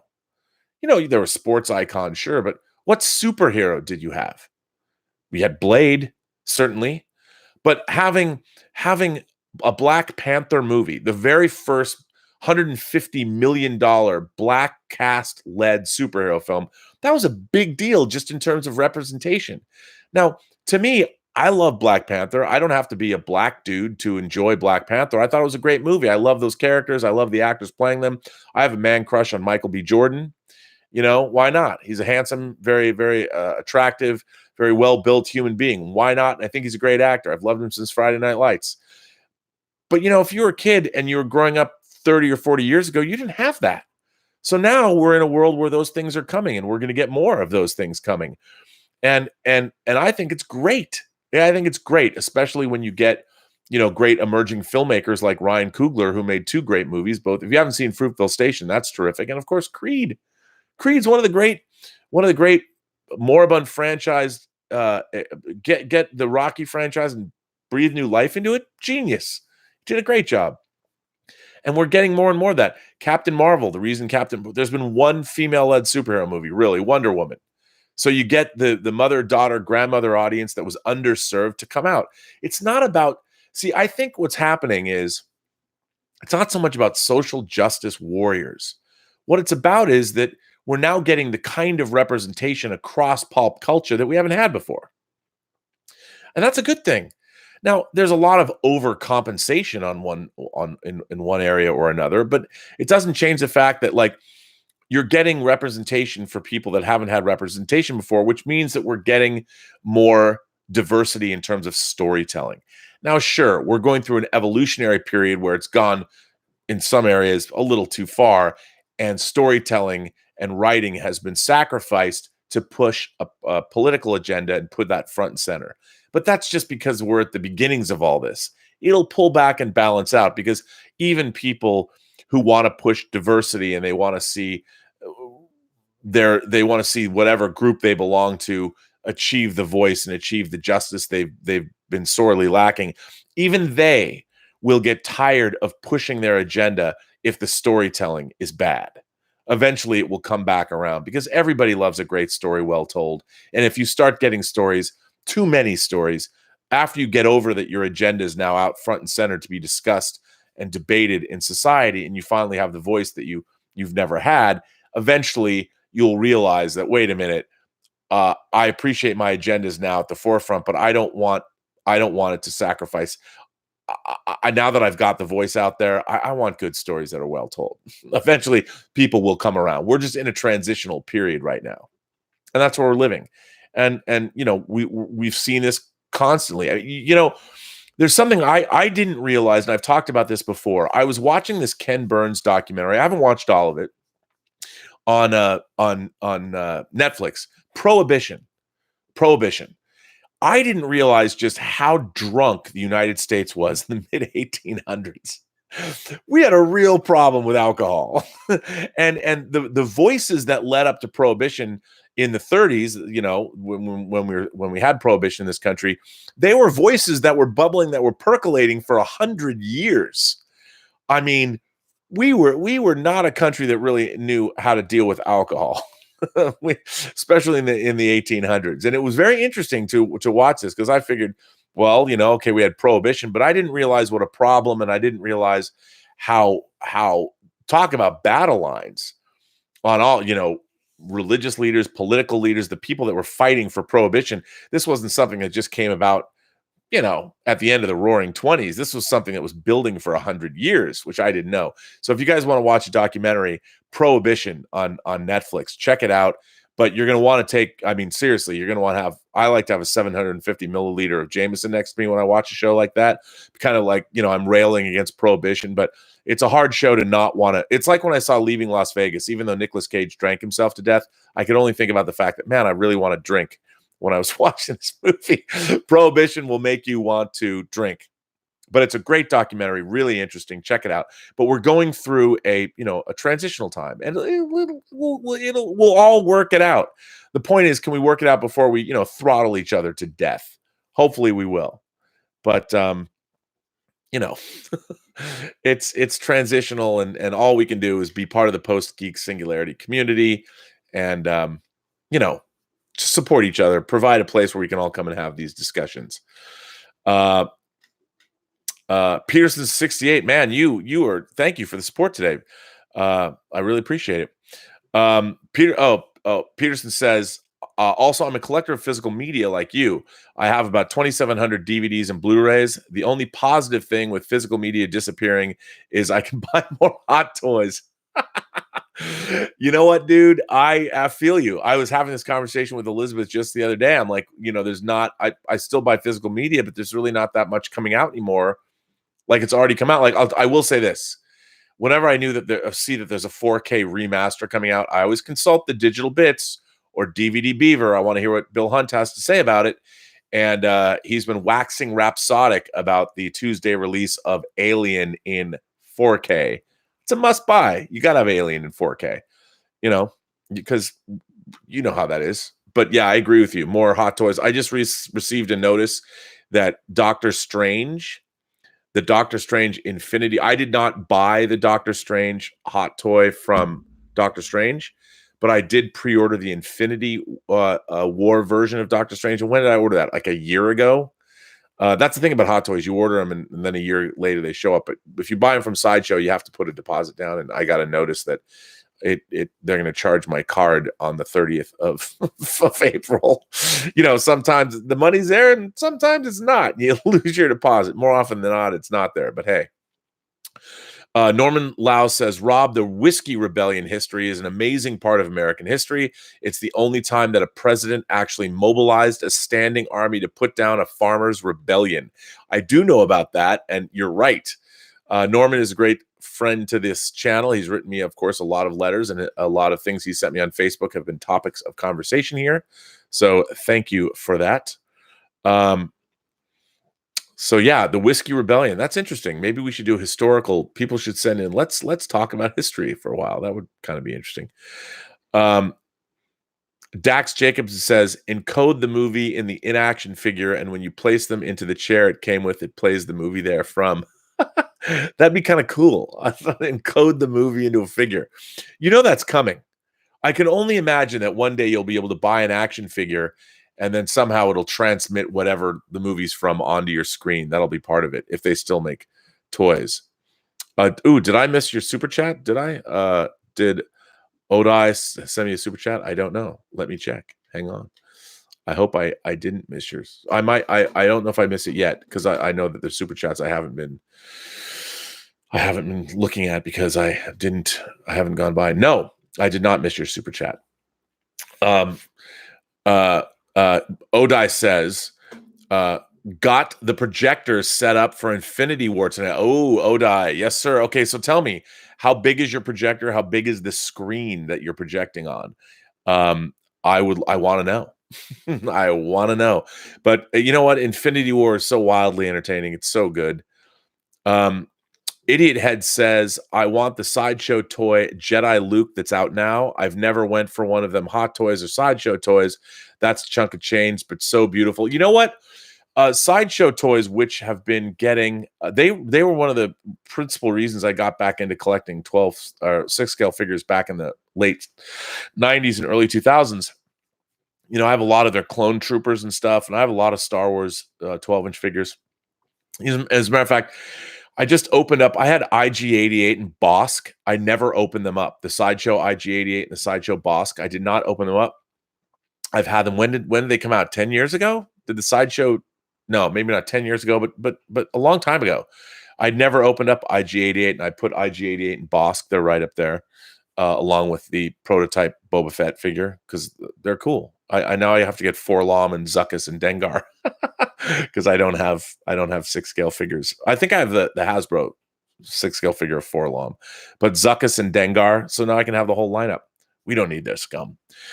But yeah, Mark C says there's a long-standing rumor that there is a new 4K remaster of Star Wars floating around, waiting to release. Also, you missed my earlier super chat. Did I? Well, let me look. Oh, you're right. I forgot to read this. Mark C says he's a fan of Heart Beeps with Andy Kaufman and Bernadette Peters. I'm a fan of Heart Beeps. There's no explanation for that fandom.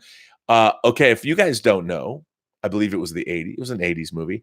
There was a movie called Heart Beeps where Andy Kaufman and Bernadette Peters play robots in love. Not robots in disguise, but robots in love. It's a pretty wacky movie.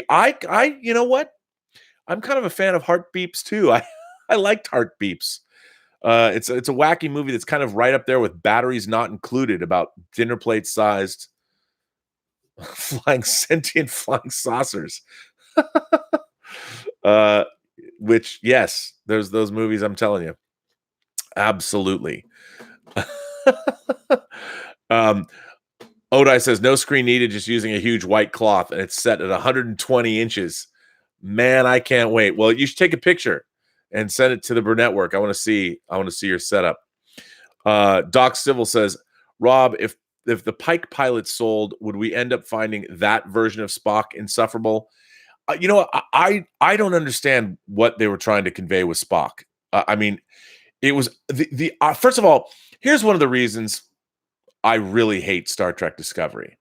This idea that the character of Spock that we've known and we've seen up till the J.J. Abrams Star Trek 09 was a character that somehow, even though he was already the science officer on board the Enterprise, he couldn't become self-actualized or the person that he was until he met Michael Burnham, which is, to me, that is the most offensive kind of retconning a character that there could possibly be.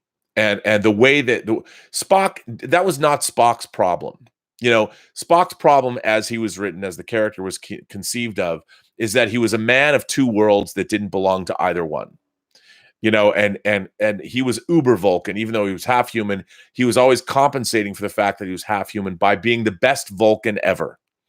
And what was really interesting is they take this.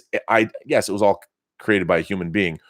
But this weird notion that the character of Spock couldn't become, the writers of Star Trek Discovery decided that, let's take this character and we're going to take a character that we didn't create and we're going to fundamentally change that character and that character's whole reason for being to make it fit with our conception of our show. I mean, to me, it's deeply offensive. It's deeply offensive who are they? Who are they to go in and say, oh, we're going to take this character that by the way, in the history of pop culture, we actually saw as a younger man grow old and eventually die, you know, throughout our pop culture. And then they went in and said, no, we're going to go in and we're going to put our spin on this character and fundamentally change who that character is to more fit along the lines of what's going on today. The idea that Spock's reconciliation with his adoptive sister, Michael Burnham.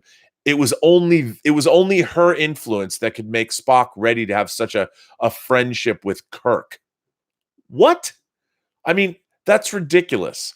And another thing I didn't like about Star Trek Discovery is the Pike-Spock relationship that was already shown in the first season of the original series, how deep that friendship went. We didn't see that on the show. They paid lip service to it, but we didn't really see it.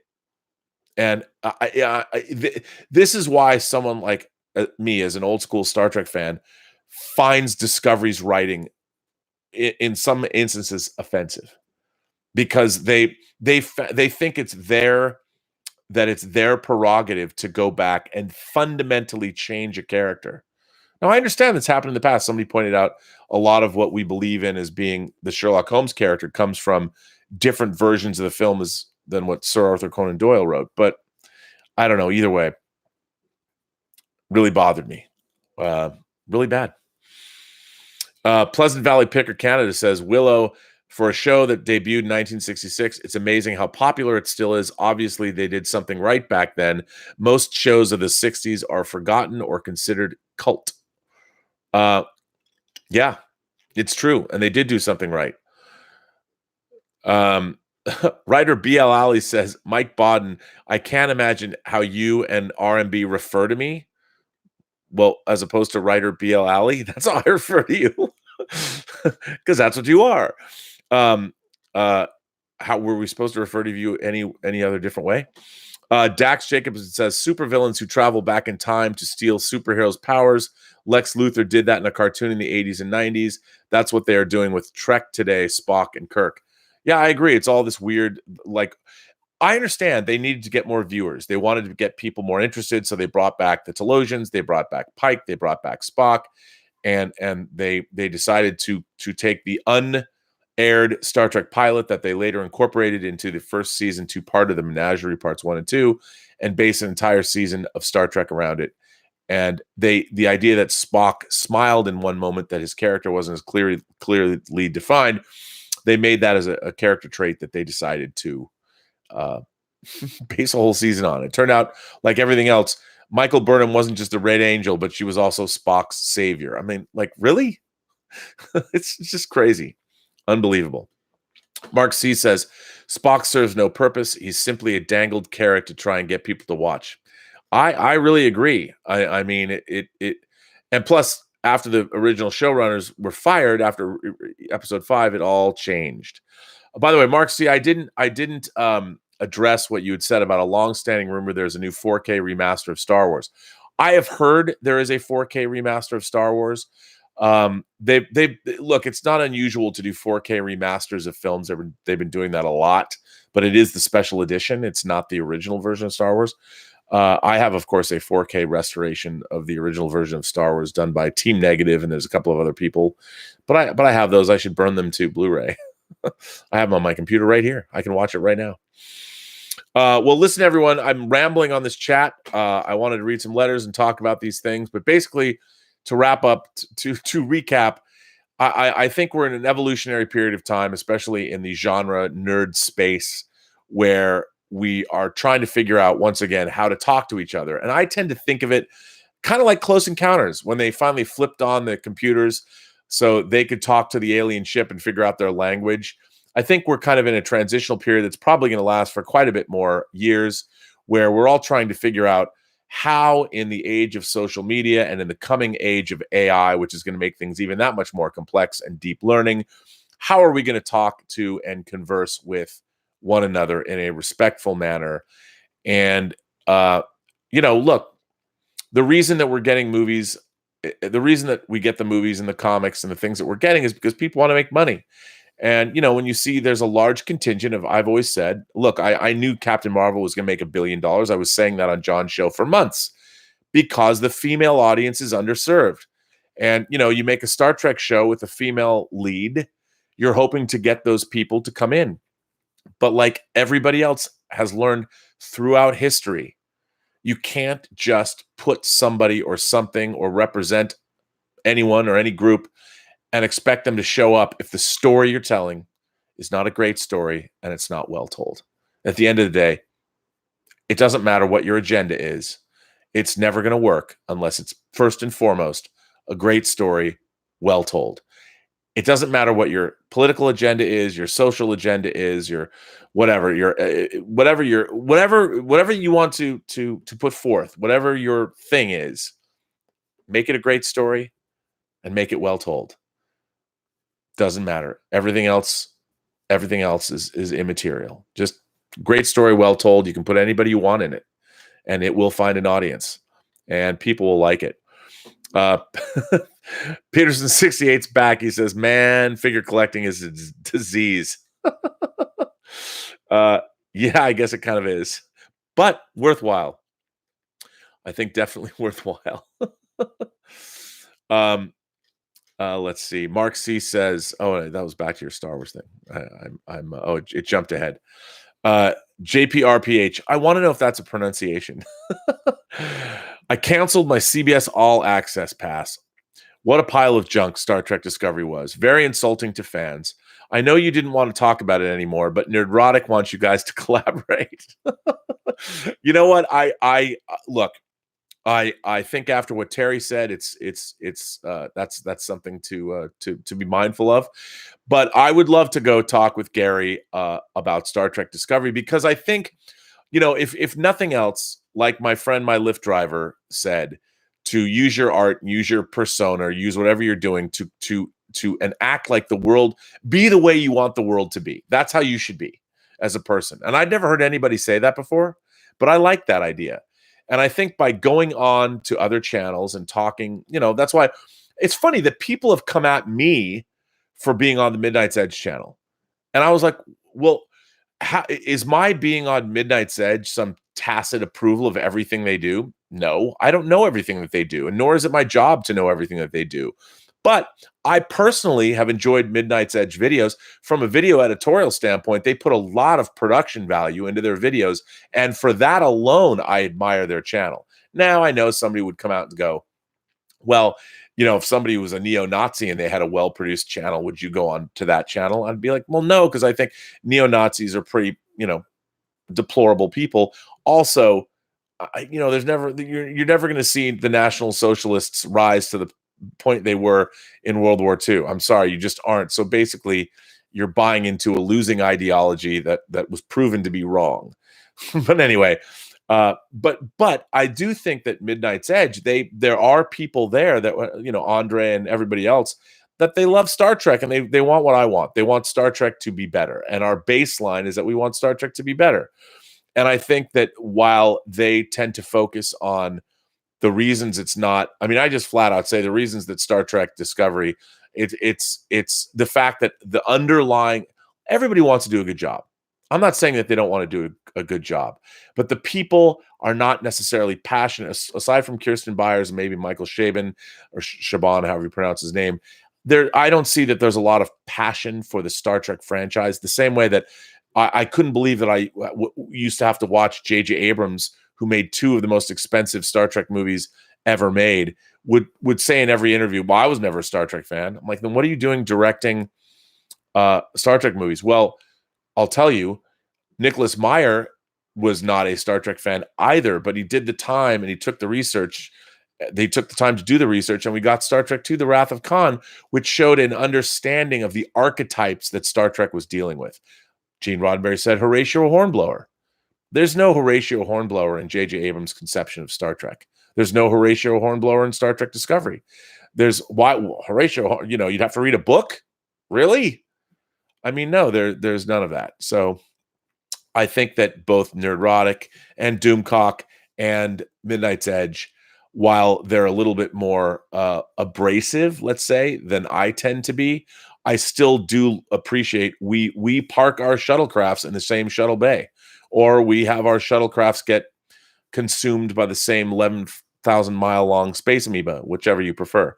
But I think it's important that we do have that common interest. And if I go on their show, I don't think it's necessarily me giving a tacit approval to everything that they do. We're there to talk about Star Trek, and I like what they're doing. Do I approve of everything that they're doing? No. Do they approach it the same way that I approach things? No. But that's their prerogative. They're not me, and I'm not them. but I wouldn't mind going on Nerdrotic. I like that channel. I like watching it. I find Gary an entertaining presence. I enjoy watching him. I also, every time I find myself listening to what he says, and then I get absorbed, like, oh yeah, did I have that figure? Did I have that figure? You know, I know he ran a comic book. I watched a really interesting video he did actually about the comic book shop. He owned a comic book store at one point, and he was talking about how he felt about the comic industry and how they've let comic book stores down. And again, I'm like, that was a really worthwhile video he did. So, I think there's a lot going on. You have to take the good with the bad sometimes, but I really was mindful of what Terry has to say. I mean, when people, it's not necessarily the commentators that are on those channels, it's the people in the comments sections. But I think flat out, I would flat out say, look, I'm not here anyone who I would sort of state, I guess, after reading Terry's letter, I think it would be important for me to state my thoughts about how I feel about coming on a channel and what I would hope the viewers of this channel would get out of it. And also, look, I go on a channel there for me, from a practical, selfish point of view, I want to expand my viewership too. And if I go someplace that doesn't maybe know me, maybe I can get some people to come into the fold and join the Post-Geek Singularity community, and we can all elevate each other and add to the discourse. Anyway, at least I would hope so. But so yes, I would collaborate. I absolutely would. Well, listen, everyone, I'm going to jump off I want to go to the electrical store, which is around the corner from my house, because I need old school fuses, because they're in these plugs. These actual plugs have fuses in them and they keep burning out. So I'm going to see if I can go buy a plug, because Radio Shack doesn't exist anymore. Damn it. So anyway, I want to thank you all for being here. And my God, this is the penultimate episode of Robservations, 99 episodes. I want to thank all of you for being members of the Post-Geek Singularity community, coming here and watching these chats, sending me letters. I mean, please send me more. Send them to the website, theburnettwork.net. And I promise you, if you tell me not to read it on the air, I will not. But if you want me to read it on the air, please say so. And if you want me to, if I really love your letter, I'd love to be able to put them up on the website for people to read. There's sometimes when people write me letters, there's a few typos. So I am going to reserve the right to edit the letters a little bit. And if I have to edit them for length, or just take out things and maybe streamline them, I'm going to do that. I would never change what anybody says. I would just change spelling and maybe a word here or there. If somebody writes, you can tell they meant to write one word and they or spell correct check or something. But yeah, if you want me to do that, please do. Please send me letters. And remember, Lucky Tiger, they sponsor this channel, and I'm hoping to get Alan Murphy on this week to talk Lucky Tiger and why they're sponsoring me, and positivity, and how can you be a man who wants to look good and feel great by using Lucky Tiger products. I personally love their facial scrub. I use it right before I went on the show. I also really love their all-over body scrub as well, which I just tried. I think it's good. So you can go to getluckytiger.com or go to clubluckytiger.com, where you can find, there's going to be a lot of interesting articles there, and I'll be doing content for them and podcasts and things like that. So it's going to be interesting. It's all happening, as Penny Lane would say in Almost Famous. So thank you all for being here. And tomorrow, I don't know yet if I'll do tomorrow, because I might wait until Monday, because it is Easter Sunday. And, it's a holiday, and maybe I'll do a chat, but I'll do like an addendum, or I've got some things I actually want to put up on the Burnettwork. Maybe I'll do that tomorrow in lieu of a chat. Just some fun things that you guys might want to watch, some stuff from my past. So I might do the 100th episode on Monday, which I think is probably better. But anyway, I just want to, again, thank you for all the support, and everybody that supported my channel via Super Chats or Patreon subscribers, or people have even just PayPal'd me contributions, which is amazing. I'll keep trying to expand the channel and make it better and all of that. So thank you all for being here. And as I always say, remember, every person you meet has a story to tell you have yet to hear. All you have to do is listen. And with that, I bid you all farewell and goodbye on this Saturday afternoon. It was great to be here. Great to be talking to you guys and girls. And you know what? Take me to town. Hold me accountable. I believe that you should. And we should all hold each other accountable, but in a nice, respectful, positive way. All right. I will see you later. Enjoy the rest of your Saturday. And as I always say, have a better day.